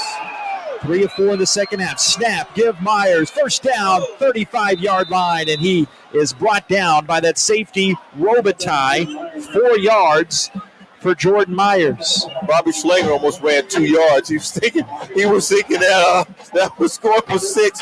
Myers almost did break that tackle. That leg tackle stopped him from getting to the end zone. He'd have been in the end zone right now celebrating. 1st and 10 at the 44. Ball just off the middle of the field, near to that left hash. Pete, one wide receiver in the formation to the left. Jager Bull in motion behind Constantine, who's under center. I formation behind him. First and goal, the 44 snap. A show and a give to Griffin. Plows his way to the right side for a few. Michael Horton, grad transfer from Wolford, native of Lexington, Kentucky, hauls him down for 3 yards. Second down and 7 near the 42. Between the tackles, Jordan Myers and Caleb Griffin are really good. But Ari Broussard is great. I'm just telling you. I mean, that guy between the tackles. And the other thing he does, his recognition is so good on the cutback, he can take it to the house anytime. Murray, the big star linebacker, comes out of the game. 2nd and 7 at the 41-yard line. Constantine under center, snap. A fake to Broussard, roll to left side, throw to the tight end. Bradley down the numbers inside the 35, a first down as Luke Martin brings him down. Jack Bradley had not had a catch the last 2 games. Goes over the 100-yard mark on the season. He is a guy, tight ends coach Jim Jackson has told me in the past, he's great at finding space in those zones, still working after the catch. Because after the catch got that first down there. I love the fake action. It allows you to execute that play. And you got to have Jack Bradley involved in the passing game. He's just too big of a body and has such great hands. You want him in that offense. 10th play of the drive coming up. 1st and 10 at the 32. The 61st play of the game for Rice. Snap. Constantine rolling to the left side, stopping, juking one defender, ducks away from having his block knocked off to complete a pass to Bradley to the left. Back-to-back catches. He was ducking as he was throwing and completed that one. Only went for, 3 yards, 2nd down and 7. That's all right, though, because that could have been a sack and a tackle for loss. And that time he ducked that shoulder and was able to elude the defender, able to roll out to his left, and did find Jack Bradley on the pitch. But I tell you what, for a pass. But I tell you what, though, you got to get 7 out of this drive, and let's see what they do here. Martin was the guy on that pressure. Montgomery, and there's the tailback now with Suckley blocking for him. 2nd and 7, the 29. Constantine, Bull tied in right. Here's the set. Hand to Suckley, springing through on the right side. A flag's on the play. He got near the first down of the 22, but Clay Servant saying it's against Charlotte. But he's a better left tackle than official, so we'll make sure. Illegal formation. Offense. There you go. More than 4 players in the backfield. Case in point. 5-yard penalty from the previous spot. 2 play 2nd down. Essentially, isn't that they had the guy off the line too much? He wasn't up on the line. Right, and it looked like Cam in that particular play saw it, but couldn't do anything to it. Yeah, he's far away from the play, but now that moves back. 2nd down and 13. They move it back to the 34-yard line. We're about 10 minutes and change to go in this ball game. Rice 17 and Charlotte 14. The Owls have had the lead in this game since a 1-yard run by Jordan Myers. 4 wide, 5 wide receiver set. They're empty. Here's the shotgun snap to Constantine on 2nd and long. Looking middle, good protection. Looks left side, throws left side, knocked incomplete at the 20 on the sideline. That's far away from us. Patterson. They knocked that incomplete to him. 3rd down and long. Proving you have to come back to the ball. And the receivers have to learn that. They've got to realize these cornerbacks for Charlotte. Offense. Number 73. Flag. 10-yard penalty from the previous spot. 2nd down. Late breaking news. I apologize. I did not see that. I didn't either. Was it invisible? I didn't see it either. Well, I did not see the flag. Call that on Servin. But that's proving on that last pass play, receivers got to come back to the football. That's been your problem most of the day because these Charlotte cornerbacks are making pretty good plays. They're coming up and they're denying the ball to the receivers. Again, not to be gloomy, Gus, but that's the 9th penalty of the day for Rice. A lot of those have been inside the red zone, too. It's not something they normally do. Bailey, Patterson, wide outs to the right. Rice leads by 3 here. 9:48 to go as they're looking for their 4th win of the season. Here's the snap. Constantine, airing it deep down the right side. He's got Bailey, catches 20, trying to tightrope down the sideline and out of bounds. He's upset with himself that he couldn't stay in bounds. They mark him around the 15. 29 yards. Jake Bailey continues to dominate before our eyes. Well, it's obvious that he and Jake Constantine have a good chemistry, and that time on that particular play on the fly route, Jake Bailey able to make it work, could not stay in bounds because the ball was thrown a little too far outside. If it had been more vertical down the sideline, it would have been 6 points. Constantine, 236 passing now, 133 going to Bailey. This after a week ago, he had a career-high 143. Snap Constantine, hand Broussard, bumps into a few 49ers, and then a few more come in to help out their brethren underneath as Murray wrestles down one of the Owls. At least that's one of the guys I saw around that play. Hard to pick as Broussard late getting up off the field. And French, the tight end, checks out for the blue and gray, and so does Broussard. The Owls have a new back. This will be Kalen Griffin coming in. 2nd down and 10. Owls are at the 15-yard line. This is the third meeting. One time here in 2016, Owls got down 21-0 in the first half. Tyler Staling, the Red Rifle, 2 second-half touchdown runs at quarterback. Also threw a TD to Timmy Alaka. Snap, hand to Griffin, high-stepping it through the left side, and he meets a big wall at the 11. And he gets shoved back. And he got 4 yards on that play. But it's that 3rd down and medium that has not been great for the Owls here this season. Luke Martin corralled him on that stop. Well, part of the wall he met with his own men. He had about 2 or 3 offensive linemen in front of him and a cut right, probably back able to cut across the grain, cut against the grain to the right, might have gotten him in the end zone. But then again, Owls have been better on 3rd downs recently. They've converted their last 4. Bailey was in the backfield. Now Constantine says, hey, go out to the left side. Myers, the back, coming down. Play clock got down to 2. Jake noticed that and called the timeout. Turning to the referee, Kevin Randall. Timeout, Rice. That is their second. It'll be a full timeout. And we'll break it as well, folks. 7:54 of this fourth. Rice 17 and Charlotte 14. This is Rice football from Learfield. What if your preferred hospital could also be your primary care provider? At Houston Methodist, we go beyond hospital care, offering you everything from flu shots to well-woman exams to managing your weight and cholesterol. And our primary care doctors and specialists are connected all across the city. So whatever the need, wherever you live, we can be there for you. Visit HoustonMethodist.org to find the care you need at locations throughout Houston. Houston Methodist, leading medicine. This is the College Football Rewind. Bob, give it! The kick is good! And the Longhorns win. This is what big-time college football is all about. Taking you beyond the box scores to relive the emotions from the Saturday that was in college football. Got it! Touchdown, Penn State! Right play on, touchdown, Washington! It's the College Football Rewind. Download on Sunday mornings on Apple Podcasts. Search College Sports Now. Ryan Stone back with you in the Little Woodrow Studios. Quick scoreboard update. Conference USA action. Western Kentucky blowing out Middle Tennessee 48-14 late in the third quarter. North Texas ends up routing Southern Miss by 38 unanswered points. They win 38-14. Things just underway with Marshall and Florida Atlantic off to a fast start. Already 7-7 with 12:36 to go in the first quarter. Top 25 action, number 14, Texas A&M adds a field goal. They lead Auburn 9-3 early in the fourth quarter. Late third quarter, TCU leading 12th-ranked Baylor 23-21, JP. Thank you very much, Ryan. 17-14 here. Rice leads Charlotte. David Pillen. Was that you I saw down there chest bumping with some of the guys? I lost track of you, but how are things down there now, David? Going well. I was definitely getting into the chest bumping.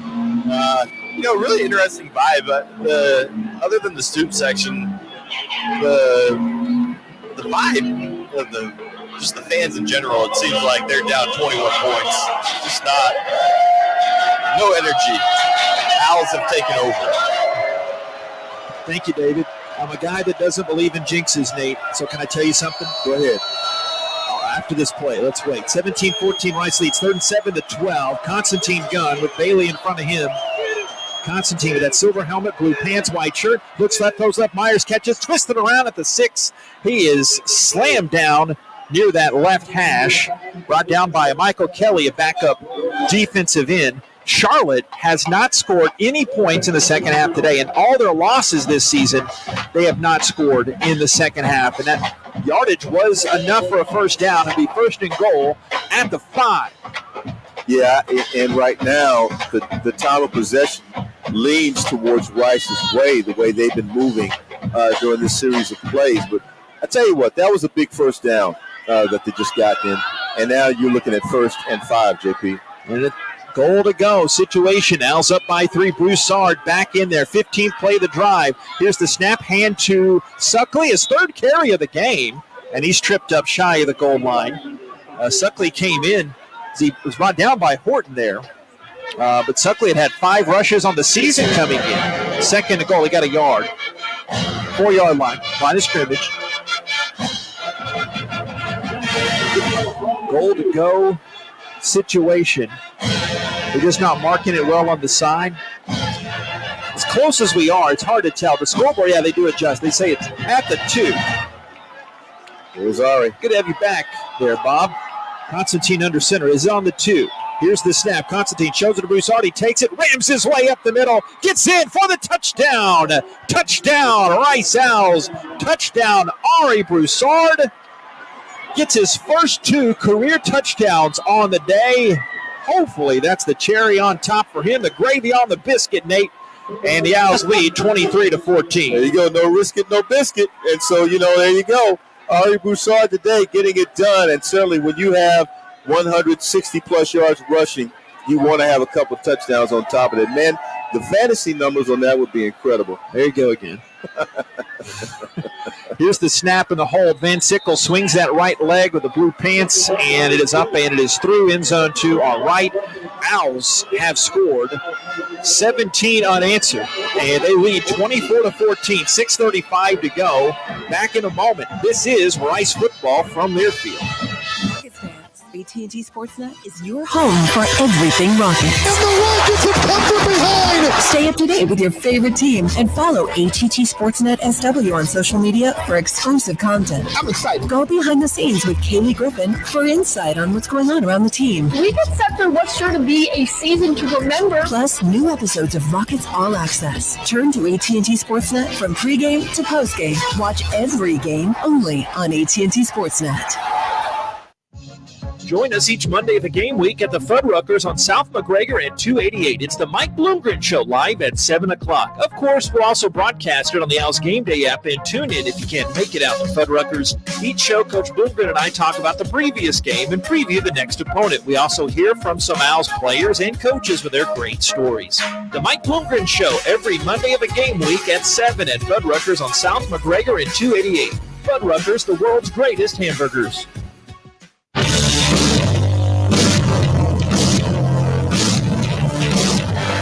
6:35 remaining in this game. Your Rice Owls have taken a 24-14 lead. Check out the numbers. A 16-play drive, 84 yards that took 9 minutes and 36 seconds off the clock, culminated in a 2-yard touchdown run by Ari Broussard, who now has... He has 166 yards rushing. And 2 touchdowns. 100 extra yards on top of his career high. Wow. 103 extra yards. That is amazing. They found something special. We already knew it, JP, by previous games that we had seen him run the football. But now we're fairly certain Ari Broussard is a special guy. Rice 443 total yards, 200 rushing, 243 passing, so very balanced. And Charlotte 218 total yards in this contest. And for the record, as long as we're talking about biscuits, in North Carolina, there's no greater biscuit than Bojangles, that blueberry biscuit. I've got to say that. We went to Bojangles last time we were here. Yeah. We didn't get to go this time. That's right. That's right. Kind of sorry we didn't get to go. I'd love to go before we leave, but that's not going to happen. Well, I'm coming back in basketball and baseball, so I have my calories from Bojangles. As that one sails over the head of Bird. Touchback for Van Sickle. The first time he's kicked deep today. The second time, actually. The first time since that opening one. 24-14. Rice leads Charlotte. Not over yet. 6:35. It is Ford Stanza. Rice trying to get its 4th win of the season. They have a date next Saturday afternoon with Western Kentucky at Rice Stadium. I met some ladies on the volleyball team at the hotel from Western Kentucky. And I told them I didn't like their quarterback. They said, well, we understand he's pretty good. Here's Reynolds out of the shotgun. Began his career as a walk-on. Now their all-time leading passer. Stands tall in the pocket, looks down, and then pops back up. Floyd back there to help out on the sack. Ikene Achukwu there as well. Big sack for the Owls. 9 yards. Brian Smith has the luxury now with that 10-point lead, can bring some more of that rush. Love seeing this because now these guys are really, really after. Charlotte goes tempo. Reynolds play fake left. Throws up the seam. Caught on the run at the 35. Immediately dropped his Mac. He got popped hard by Lockhart there, but the first down yardage to the 36. 20 yards on that play for Mack, who had 4 catches on the season coming in. That's his 2nd of the day. Reynolds shotgun. Twins right, 1 receiver left. After snapping it, they get Reynolds pointing, kind of an improv play. The right, he just burns it at the feet of that tight end carrier, incomplete at the 35-yard line. Yeah, what you don't want to do is let down. Just because you're up by 10, you need to play hard for the rest of the game. There's 5:49 remaining in this game, and you need to play hard. You need to get after him again, see if you can get him back down on the ground, and that's important. The more on Reynolds, his story deserves to be told. Preseason Maxwell watch list, last season honorable mention All-Conference USA, 12 of 15 for 175. While he's been very efficient, it sounds weird to say this, the Owls haven't allowed him to get into his big rhythm today. Mack, the receiver in motion in front of him. Here's the snap. Looking for a swing out his way. Doesn't do it, but he hoists one to the right side, and it's knocked incomplete the 47-yard line. 49ers want the pass interference to no avail. Looked to be McCord on that coverage for the Owls. No, I think that was Fresh, actually. 29, not 24. No, they're getting good help over there. Naeem Smith was also in the vicinity as well as Lockhart, and you got one guy over the top, one guy over the top, one guy right there on the back of the receiver, so they get it done. 3rd and 10 to 36. They're 3 of 7 on 3rd downs. Rice leads Charlotte 24-14. Mack inside slot right, near side Dubose. Miles College Division II transfer. Great one-on-one wide receiver matched up with McCord near way. Here is the snap. It's a high one for Reynolds. Where's number 3? Dips to his right, steps up in the pocket, flips it right, almost intercepted by Morrison. Incomplete. 4th down and 10.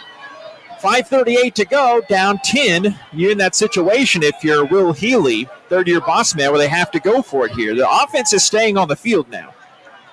Well, that pocket collapsed, and Josh Piercy was able to get to the sleeve of Chris Reynolds and almost caused an interception to be thrown that time. They will go for it on 4th down. They have not attempted a 4th down conversion today. 4 wide set, Allison movement. There's a flag, free play, going left sideline for Dubose. Intercepted by Smith near sideline if he stayed in bounds. But nope, that's Lockhart who had picked it off, or at least knocked it out. It'll be a flag on Rice. 4th and 5 coming in. Outside defense, number 50, in the neutral zone with the snap. 5-yard penalty. We play 4th down. When you can use your voice to draw offside penalties, you're doing something special, and that's next level stuff. Now, that's what we like to see Rice get, where you're actually drawing guys offside. But today, you notice that Reynolds has done this maybe 3 or 4 times. Yeah, Reynolds no stranger here. 24-14, Rice by 10. 4th down and 5. Reynolds twins to the right side. I'll show a little bit of pressure here. Orji creeping up on the defensive right side near us. Here's the snap. Reynolds looking middle, hoisted to the right side, and it's caught near the chains. Fresh drags the receiver, but he reaches forward for the first down. He had to get to the 46, and yes, they mark him right on the chains. So they pick up that first down. At least I think. They haven't put the chains yet. Yeah, the center judge said, hey, let's move those chains, boys. Yeah, Fresh did a nice job of being able to stay near the receiver, but that receiver just did a better job getting that first down. Got Francisco. Here's the snap. A quick throw to the left side to go on the slot, and it's caught by Francisco. Check that, the other 19, Pearson. And he caught it around the left side. There was a flag on the play. They moved it up to the down to the 40-yard line. They could. Might have Gabe Taylor in here on a call. I saw a holding before I saw that, so we'll see what they call. 5:13 remaining. Rice 24 and Charlotte 14.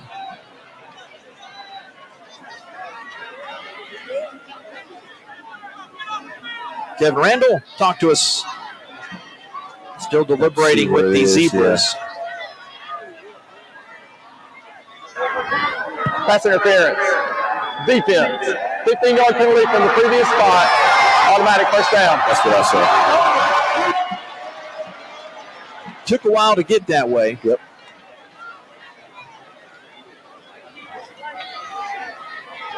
And they'll try to get the marking down. I think the official thought it was offensive pass interference. Initially. And he didn't know where to mark the ball. Yeah, you can't. Now the 39-yard line, 1st and 10. You can't grab the receiver around the waist before as he's in this route. That's what happened. 11 penalties, 92 yards this late afternoon, early evening here. 24-14, the Rice advantage is 10. 5:13 remaining. Al's looking for their 3rd ever win against Charlotte in as many meetings. Don't go anywhere. Still a close one. Reynolds claps for the snap. Defense not biting. And now they look away. Get a new play. Here's the snap. Fake it to the running back, Bird. Quick strike over the middle. Caught by Spencer, and he gets the first down. To the 26-yard line. 13 more yards. Got that in front of Fresh. First down as they go tempo here. Reynolds, cool, calm, and collected. Remember, their all-time leader in passing yards and touchdowns. He's a wily veteran. Here's the snap. Looking middle. Now pressed out to the right side by Garcia. Dives at his feet. Can't catch him. Thrown to the 14 of the first down. To the sideline, they connected to Mack again. In front of Fresh again. A dozen more yards. And Garcia, after diving on that play, he is down on the turf for the Rice Owls. Yeah, right now, Reynolds is throwing into some really tight windows, but his receivers are also working for him. They're getting open, they're getting to their spots, and they're getting open, and he's being very patient in allowing that to happen, and this is why you're seeing these pass completions now. Really, if Rice sits in a zone, it doesn't matter because they're going to find spots underneath. To try and go man right now would hurt you even more. Garcia getting helped up. That's great to see. Timeout on the field. Rice 24, Charlotte 14. Back after this. This is Rice football from Learfield. You've got a lot going on, so how do you find time to take care of you? At Houston Methodist, we work around your busy life. There's same-day primary care appointments, online scheduling to see our world-class specialists, access to all your records through MyChart, and video visits 24/7 if you need urgent care, bringing you Houston Methodist's expertise wherever, whenever you need it. Visit HoustonMethodist.org to find the care you need at locations throughout Houston. Houston Methodist, leading medicine. Hey, it's JP here to tell you that, yes, there's more Rice Owls content out there for you to consume. Subscribe and download the official podcast of Rice Athletics, Rice Owls Insider. Rice Owls Insider provides a unique new look at a variety of head coaches, players, and other integral voices inside the Rice Athletics department. Plus, you can find archived coaches shows as well. For the best in Rice Owls content, subscribe to Rice Owls Insider, the official podcast of Rice Athletics. Available on Apple, Stitcher, and Spotify.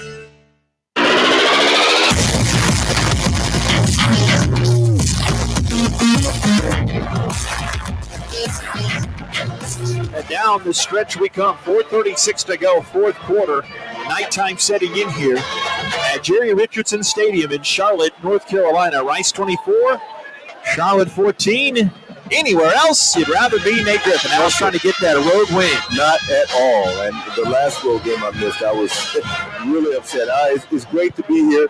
You want to see the Rice Owls get a win tonight. This is a very winnable game. They're up by 10 with 4:36 remaining in the ball game. Yet, Charlotte is threatening. Right now, the quarterback's putting on a show. Owls looking for that second road win of the season after they lost their first 3 away from Rice Stadium. Yeah, Reynolds, 15 of 20, 202 yards, a touchdown, no picks. 2 receivers to the left. One of those Mack, and the other one is Spencer. The clap, the snap. Reynolds standing tall, moving up the middle, goes past into Chuku, sidearm sling into the stands, left of the uprights, and it goes out of bounds. You have that pressure coming in. Really, whole receiving corps was the closest to the ball as he just winged that one into the third row. Well, good job by the secondary coverage downfield. The other thing I like, though, is that he decided to throw it away. Had he decided to run and slide, that would have been much worse. And I was saying underneath you, oh no, if he decided to do that, that's yards down the field, big yards. The Charlotte team directed by Will Healy, coached at Austin P for 7 seasons as an assistant in his hometown Chattanooga. His dad Rob, a star at Georgia Tech, his uncle Chip, a linebacker All-American at Vandy. Second down and 10 to the 14. Here's the snap, looking left, hit by Lockhart as he throws back left corner. Dubose makes the over-the-shoulder catch out of bounds as he was near McCord there. This near sideline, but they'll try it again. Third down and 10 at the 15. You know, they need a big play here to even take them out of field goal range. They're down on the 14-yard line, and a big play here, like a sack. So you can already imagine that a blitz is going to be called on this particular play. Cruz, you bring up a good point, though. Cruz, a fantastic kicker. Third and 10 to 15. Play action. Garcia back in there chasing him. He throws back of the end zone. A diving attempt, incomplete. The middle part. See a play wide back in there in pass coverage for the Owls with Naeem Smith. Keith Pearson Jr. was that intended target over the middle. Yeah, 19, not 14. As they will go for 3 here. They're down 10, so you got to get the 3 eventually. If you think about it from the Charlotte perspective. Well, that certainly was a good play there by the defense, and I tell you what, you got a guy in Play Wyatt who was all over that receiver. It's a good play there. 32-yard field goal attempt here. Last week, Cruz hit from 56, tied for the longest in the FBS this season. Right hash, deep snap from Garfield. The hold is put down, and the kick is up, and it is splitting them to the uprights to our left. Rice 24 and Charlotte 20. 4:09 to go in this ball game. Reminded that the Owls are so proud again to be partnered with IBEW, International Brotherhood of Electrical Workers, Local 716, lighting up Rice University and Houston for over 100 years. Also, go ahead, Nate. Would love to do a Fuddruckers commercial right now, but I'm going to have to hold off on that until, we score 7 more points. And they've met their quota there. Be there Monday, though, 7 until 8 p.m. Hashtag Burgers for Nate. 1 week, he'll be out there, folks. Yes. And I don't care if I'm in the middle of an interview. I will make a grand announcement as the Burgers for Nate hashtag will have been fulfilled. And he is, I don't know if it counts, though, when you fill in for it. And I'm grateful of it. But Nate will be filling in a couple weeks. By the way, Rice basketball got underway Thursday, exhibition play. Tuesday, the regular season opener, the home opener, Rice and Pepperdine. Lorenzo Romar bringing Pepperdine in. How about that? Rice women's basketball opens against St. Edwards in the first game at 5 o'clock, and that split doubleheader there. See if you have an onside kick here. The Owls hands team is on, but they'll kick it deep. This one goes over Fresh's head in the back of the end zone. So you could see that from Coach Healy with 2 timeouts left and down by 7. Earlier I'd said down by 4. I think they had put that by mistake. It's my mistake in the end coming up on the board, but It's a one-touchdown game. Rice 24 and Charlotte 17. Let me run that score drive down to you, JP. 12 plays, 61 yards in 2 minutes and 26 seconds. 32-yard field goal by Jonathan Cruz. Now they're only 7 points behind with 4:09 remaining in the game. 20-17, Rice. Owls ball. They can run it out here. Here's the snap. Hard pitch left side to Broussard. Finds a big alley at left tackle and just searches ahead to 35. First down past the 40. The 42-yard line. Ari Broussard on that. Great run for 17 yards. Tackled by Tyler Murray. Can I throw something out at you? Was it just one defender? Took a few. At least Murray and others. That looked like the Derrick Henry commercial. In a way, you remember a while back, the Juma Ottaviano game. Yes. It reminds me of the bulk of yards from a guy that we haven't seen this type of game before. Have to go back. He's got the 19-carry game, and now he's knocking on the door of 200. The last time an Owls back had 200 was that Juma Ottaviano game. Rice head coach Mike Bloomgren's first conference win at Rice. 24-17, Owls by 7. Hand to Griffin this side, short side left.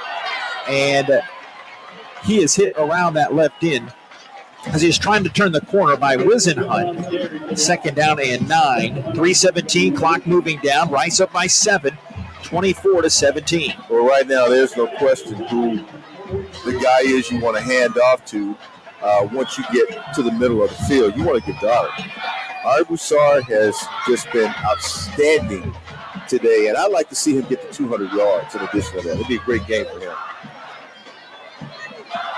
Broussard, back there in the backfield. Suckley blocking for him. 2:48 to go, 2:47, 2:46. Charlotte has 2 timeouts. They're not using them. 2nd and 9. Toss left to Broussard. They hit him close to the line. Wisenhunt writes him down, and Will Healy calls the timeout as he made his way up to the 45-yard line. Timeout. 3 yards Charlotte. On that play. That is their second. It will be 30 seconds. A quick check. David Pillen, can you hear me down on the sideline? I can hear you guys now. Okay, good. Just making sure. Have another battery issue. That's okay. Don't we all in life? You never know when you need those batteries. Walter, they come in handy. We're charged up and juiced up and ready to go. Yeah, hopefully David will be talking to Victoria's head coach Mike Ruben after, but what do you think right here? I mean, as far as the game goes, David, 7-point game, big time out here. Owls really need this first down to prevent the potential game-time drive. Yeah, they've been controlling the line of scrimmage pretty much the whole game, so that's been a real key. And, look for them to keep doing that throughout the rest of the game and take down a lot of this clock and close us out. Almost half the crowd is left, but they're making up for it with some noise here. The Owls have 3rd down and 6 at the 46. They're 7 of 15 on 3rd downs today, and the Owls go up the middle and get nothing. As Wisenhunt's there on that handoff that went to timeout. Charlotte. That was Griffin. It will be 30 seconds. He was stopped, and Charlotte uses the timeout, the last stoppage, and they'll have the ball back with about 2.5 minutes left, down by 7. Coaches always have plays for certain situations. We call them situational plays, and they call these plays based on what they see. I totally understand what they're doing. They're trying to win a ball game here and put 6 on put another 6 on the board. Would have liked to have seen Constantine go to work in the air. Remember, Mendez has had 1 block today. He's standing back at his 32 with 2 different colored shoes. And Cameron Dollar is the return man standing inside his 15. They bring the rush on. He gets it off, middle of the field. It's a wobbler, drifting now to the right, down the numbers, and it bounces in the end zone. So that brings it out to the 20. Remember, he had that, I sarcastically say, a gale force wind behind him that really scooted that one when he was trying to get it inside the 5-yard line. 2:29 to go. Rice 24, Charlotte 17. Owls looking to hold on here and get their 3rd ever win against Charlotte in their 3rd ever game against the 49ers. Well, now you need some big-time play from your defense. Can you turn them over? You're deep in their territory, and and no timeouts for Charlotte. So now you have some opportunities. Bird is the back there with Reynolds. They put man in motion. Waiting for that snap coming back is Reynolds. Trips to the right side. The snap. Reynolds, balls of his feet, stepping up by Garcia. Slides to his right side. On sling across the middle. Caught by Dubose to 35. A first down up to the 40. 20 yards on that first down run as KK Orji ranges back to make that tackle. Well, I'll tell you what, Reynolds is a true customer because he had a lot of time and his pocket was collapsing. You can see the defense collapsing on him. He rolls out to his right, finds his receiver in the middle of the field. Receiver near side, Spencer, alongside with Mack. Pearson in there as wide receiver 2. Here's the snap. Reynolds, looking to the right, runs back to his left, flings it sidearm up high, incomplete. The midfield mark, trying to get it to Spencer. 2nd and 10 at the 40. Minute 56 remaining with Rice by 7 here. Stop him here, you're done.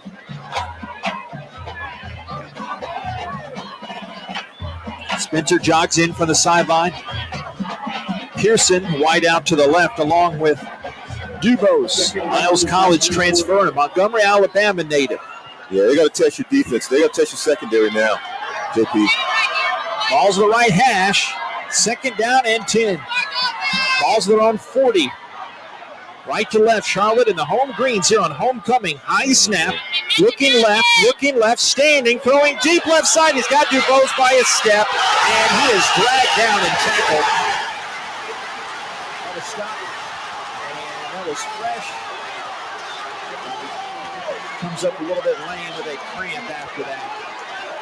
All things considered, and it's a big gain. It prevents the touchdown, but yeah, he was unfortunately in a position of disadvantage.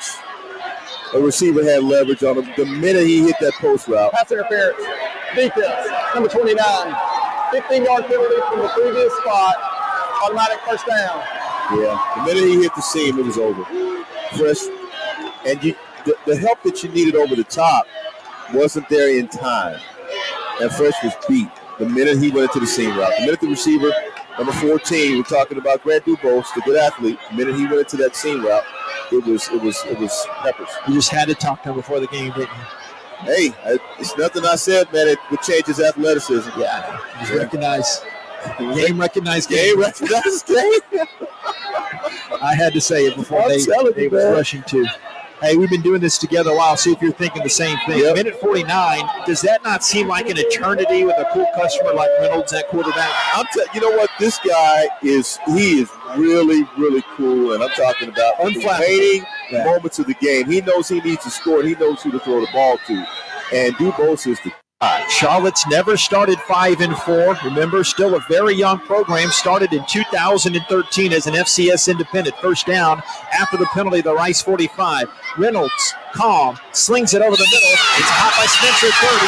Right hash, he rolls down. He's tackled at the 24-yard line. Baker drags him down. First down at the 25, a gain of 20 on that play. It is amazing how their receivers are finding these open spots in the secondary. They're going to that play zone. They're going tempo. Sorry, Nate. High snap. Reynolds looking, pump and go. Right side run, reaching back. Dubose made the catch, but was he out of bounds? Well, they say he caught that. This will be on the highlight reels. But they said he caught that. The hat is off too. One of the officials' hat is off, so this might signal he went out of bounds. It could have been a catch. His momentum was going down to the turf, but he reached back and he caught they that. Call that a catch. This will be reviewed. This will go under the replay. If anybody's going to catch it like that, it's Dubose. As he's stumbling down, he reaches back. His back to Reynolds and his hands behind him. On the field, he made that catch. I don't see how that's a catch. We established fair bounds and made the catch. You know what stinks out of all this, among other things? Is they called it a catch on the field, like we always tell. It's going to be hard. The previous play is under further review. The question will be, don't you think if he was inbounds when he caught it? Because he had his feet stretched out. That was a catch close to that like boundary. He was out of bounds. Yeah. but they're saying that he was forced out of bounds on the play. And you can force a receiver out of bounds, but he can also reestablish in bounds. And so that's what they're saying he did. He reestablished in bounds and made that catch. And I find that very hard to believe. He looked like he was out of bounds when he made the catch to me. So we got one good look at it. We'll see another. We're looking at the ESPN monitor here. Yeah, we have the back end zone angle on it. And that's a trap anyway. It looks to be a trap. I don't know if that's a catch or not. It's a wild catch by Dubose. I need to see it real time. Well, we don't have the right angle. Yeah, we don't have the angle, and we don't have a television monitor in here. I would love to see a slow-mo. It looked more like a trap at the end. I mean, that'll be looked at too. You can look at that in that replay, and they certainly will. So we've seen it twice. Both times, I hate to say it and hate to admit that I don't think I saw enough where Here it is again. they could overturn it. I don't see how they can. It was so bang in real time, but David Pillen is down on the right south sideline. David, I mean, that was so tough. That was across the way from you, but what do you think? Yeah, I was right here. I didn't get too great of a look at it, but like you said, it looked like he kind of trapped it. He might, even if he was forced out and came back in, they're not doing too many replays of it on the video board in the stadium. So No, you're not going to see that. If it was going to be there, they'd be showing it 100 times. Well, the unfortunate thing is they called it a catch in the game, and if there's not enough evidence to overturn it, that's the unfortunate part. You actually need an end zone camera that would have caught it. And so,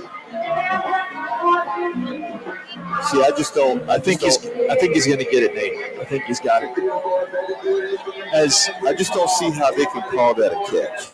Left side was kind of parallel with the side, and he reached back, caught it, and I think his feet were above the out-of-bounds line when he caught it, but we don't have the camera angle to see if he trapped it, and that's from that side. And that's really what's kind of confusing. See, there should be an end zone camera. They have approximately 6 cameras in the stadium, and you normally get the end zone shot. In this particular instance, you don't have an end zone camera on that side of the field because we've not seen it yet, and ESPN would show it. Well, when they have the full television, this is a web stream, and they have the full television broadcast, they would have 17, 18 cameras, but now with the stream the way it is, the video broadcast side of things, they're still deliberating right now. The referee is Kevin Randall. He's got his headsets on. He's got a guy in a neon green vest and a big gray toboggan standing next to him as they're taking a long time. What's this bordering on 4 minutes or so? JP, they could call that a catch. I don't think it is, but they could call it a catch. I mean, it looked to be a little bit of a trap, a little bit of a non-catch. Here we go. He has shed the headset. Mike Bloomgren has been steering in that direction for a while now, waiting for this call to come. After review, the ruling on the field stands. Oh, it'll be first and goal with the 8-yard line. See that? And it all comes back to, like David just mentioned, I said at the onset, it was called a catch on the field. First and goal at the 8, 1:30 remaining. Dubose out wide to the right, you think. The former walk-on Reynolds and this guy Dubose, the team's leading receiver. I think they're going to connect again. Well, they're going to Dubose. There's no question about that. He's got the hot hand right now. Dubose 6 catches and 59 yards. Goal to go at the 8-yard line. Reynolds shotgun. Back Bird to his left. Here's the snap. Looking middle. Pressed out by Piercy. Running to the left. Goes back across the left back corner. Left side. Touchdown by Spencer from 8 yards. And Charlotte is a point away from tying this one up. A massive comeback. Trying to tie this one up. Not again. Rice had to go through this last week with North Texas, very similar score. 24-23, and now you're looking at it again, the same thing. 24-24. They beat UAB 30-24, did Rice. They lost to North Texas 30-24, and now you've got a 24-24 game here. And you could have your third straight 30-24 game. Hopefully it's the guys in blue and gray. Still 1:14 left in regulation. The Owls only have one timeout, though. The kick is up. It's a big one, and it is good. Point after try is true by the 49ers. Brand new game, 10 unanswered points with about 4 and change left on the clock. 4:09 left on the clock. 10 unanswered points. Yeah, 10 after the Owls had 3 consecutive scores, and they had a monster drive that took almost 10 minutes off the clock. Charlotte finally got the ball. The Owls did a good job of playing keep away, but back-to-back scores by the 49ers. Oh, mid something. I said massive comeback. But the mood immediately changed, and that worm turned, and Charlotte, led by their number 3, Chris Reynolds, he proved why he is their all-time leading passer. He's a dude. Yeah, he's very cool, collective, and calm. Calm, cool, and collective. And he led them down the field. Had a big penalty in that as well, pass interference penalty. Didn't help Rice at all. It only helped Charlotte. And certainly that was huge. 8-yard touchdown pass from Reynolds to Spencer. That was Spencer's 4th touchdown of the season. Go ahead, Nate. 1:15 in that drive, 5 plays, 80 yards. Elijah Spencer with the touchdown catch from a very good quarterback, Chris Reynolds. 24 all. See why he was on the preseason Maxwell watch list? 267 yards passing. This kick is muffed at the goal line, and Jim Onaviana wisely goes down to one knee to bring it out to the 25-yard line. Discretion, the better part of valor there. 24-24. Rice and Charlotte here. This is not what you wanted. You know, when you were up 4 with 4 to play, and by 10, you thought you had a shot at going home, get on the plane, and give you 4 and 5.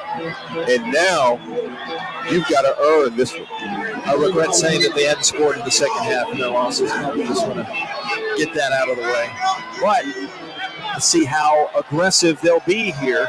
I think we'll see a Jake-to-Jake connection here. Tied at 24, minute 14 left. Constantine back to pass, looks right, throws right to Bailey, sheds a tackle to 30, dashes up the sideline to 35, and picks up the first down for the Rice Owls. And more importantly, the clock stops as Murray pushed him out. First down Owls. I like the pass play, but from the other hash line, I don't. So just be very careful when you throw that football.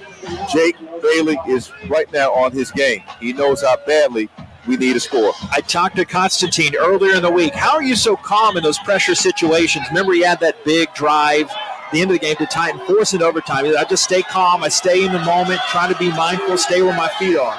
His feet now at the 30-yard line as he drops back in the shotgun, looks up in the middle, throws traffic, incomplete to his tight end, French. Would have been a first down. He was blanketed by Murray there. 2nd and 10. Rice to 35, a minute 4 left. Rice 1 timeout remaining now. It's okay just to get a few yards to make it an easy third down conversion. But you got to get something. I think going too far down the field is not going to pay off unless you are clear of that defender. We haven't heard much from Pete today. 2 catches, 14 yards. He sets up to the right. Owls need about 35 yards to start thinking about field goal range. They're tied at 24. Snap, Constantine, looking up, hit it, he throws, he lost the football. The Owls, Wolford recovers though. He saves the day and recovers it at the 22-yard line. Me oh my. Javon Wolford, after that big hit by Watts, knocked the ball loose. Uncle Jovan saves the day. Well, it was his man. It was his man who actually got by him. So, yes, it's good that he was able to make a play. That particular time, you saw how good that defensive front from Charlotte really is, and they converged that time. That was Watts. 30 play. Clock still going here. Owls looking to be playing for overtime. They had a timeout, 23 seconds left. 6 to snap, 5 to snap. The snap hand to Myers. Round the left end. One thing you have to do is secure the football now. And he is brought down. It's a limping lineman running away for the Owls, and that will do it. Go to overtime for a 2nd time this season. It was Clausen on that pass rush. We go to overtime. The second straight week as well. Rice 24 and Charlotte 24. That's not what you wanted. You don't want overtime. You want to end this thing in regulation. But here you are. And so now it's a matter of where is the momentum? Can you create some momentum if you're Rice? And right now, I think that they've got to be thinking in a positive situation. We can make this happen and get this victory. We'll be back right after this. This is Rice football from Learfield. The lights, the sounds, the cameras, the electricity. If you can feel it, hear it, see it, chances are an IBEW electrician built it. The members of the International Brotherhood of Electrical Workers Local 716 built the things that make Rice University and Houston great, and we want you to join us. Excellent training, fantastic benefits in retirement, and zero student loan debt. Build a better career. To find out more, visit IBEW716.net. Hey y'all, this is Michael Felder, co-host of College Sports Now. We're breaking down all the action from around the country every week with new episodes dropping 4 days a week during the football season. We'll look beyond the box score and keep our finger on the pulse of college football from September all the way through the national championship game in January. Listen all season long on Apple Podcasts, Spotify, wherever you love to get your favorite podcast. And be sure to follow along on Twitter at CSNowTweets.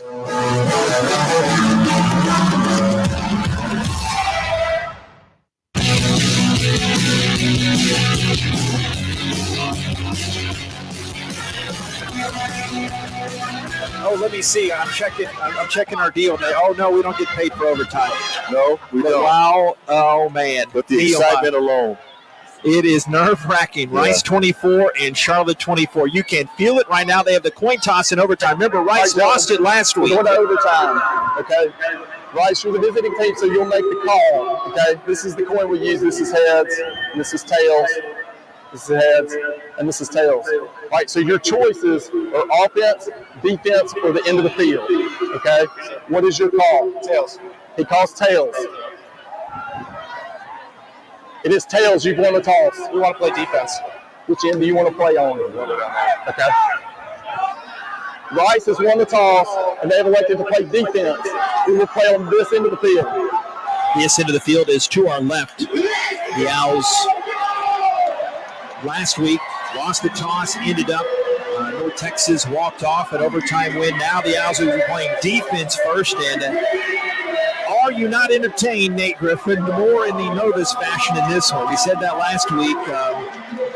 Owls looking at some other notes coming. This is the second time this year the Owls have had both a 100-yard rusher and receiver. Stats as we go into free football.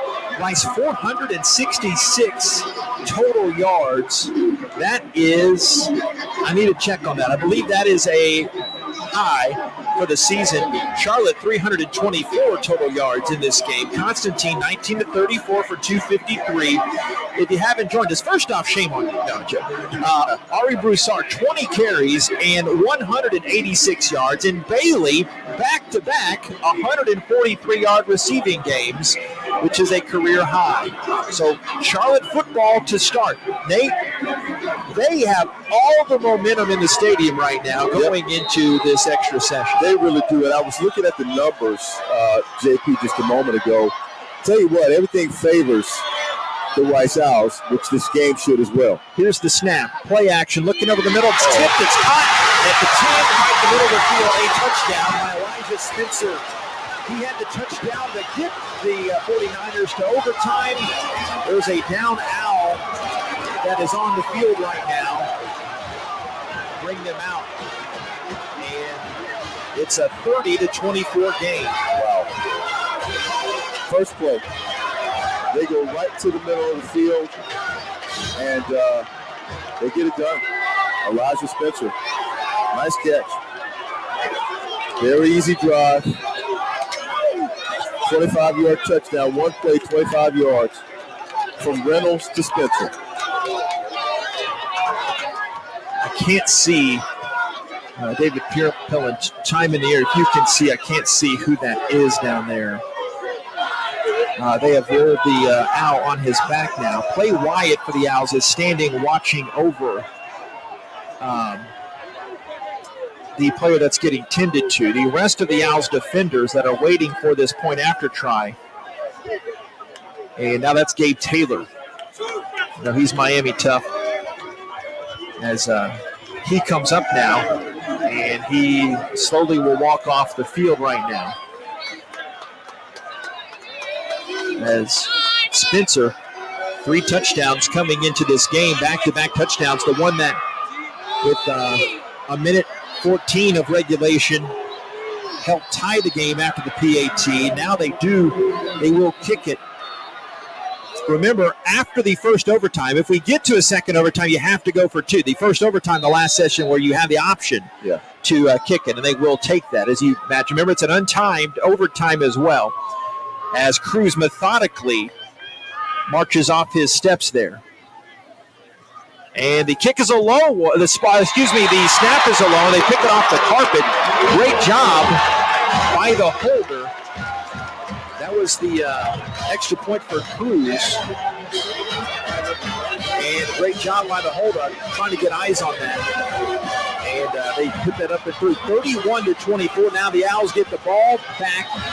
Owls need to get a touchdown with an extra point to get this to a second overtime, or they could get the touchdown, the 2-pointer, to try to win. That's how it maps out in front of the Owls right now. I think what you do is if you're able to get that get that touchdown, I think you tie it up. You try to tie the game up, because I really don't think in the back of my mind here, I don't know if they can do that a second time.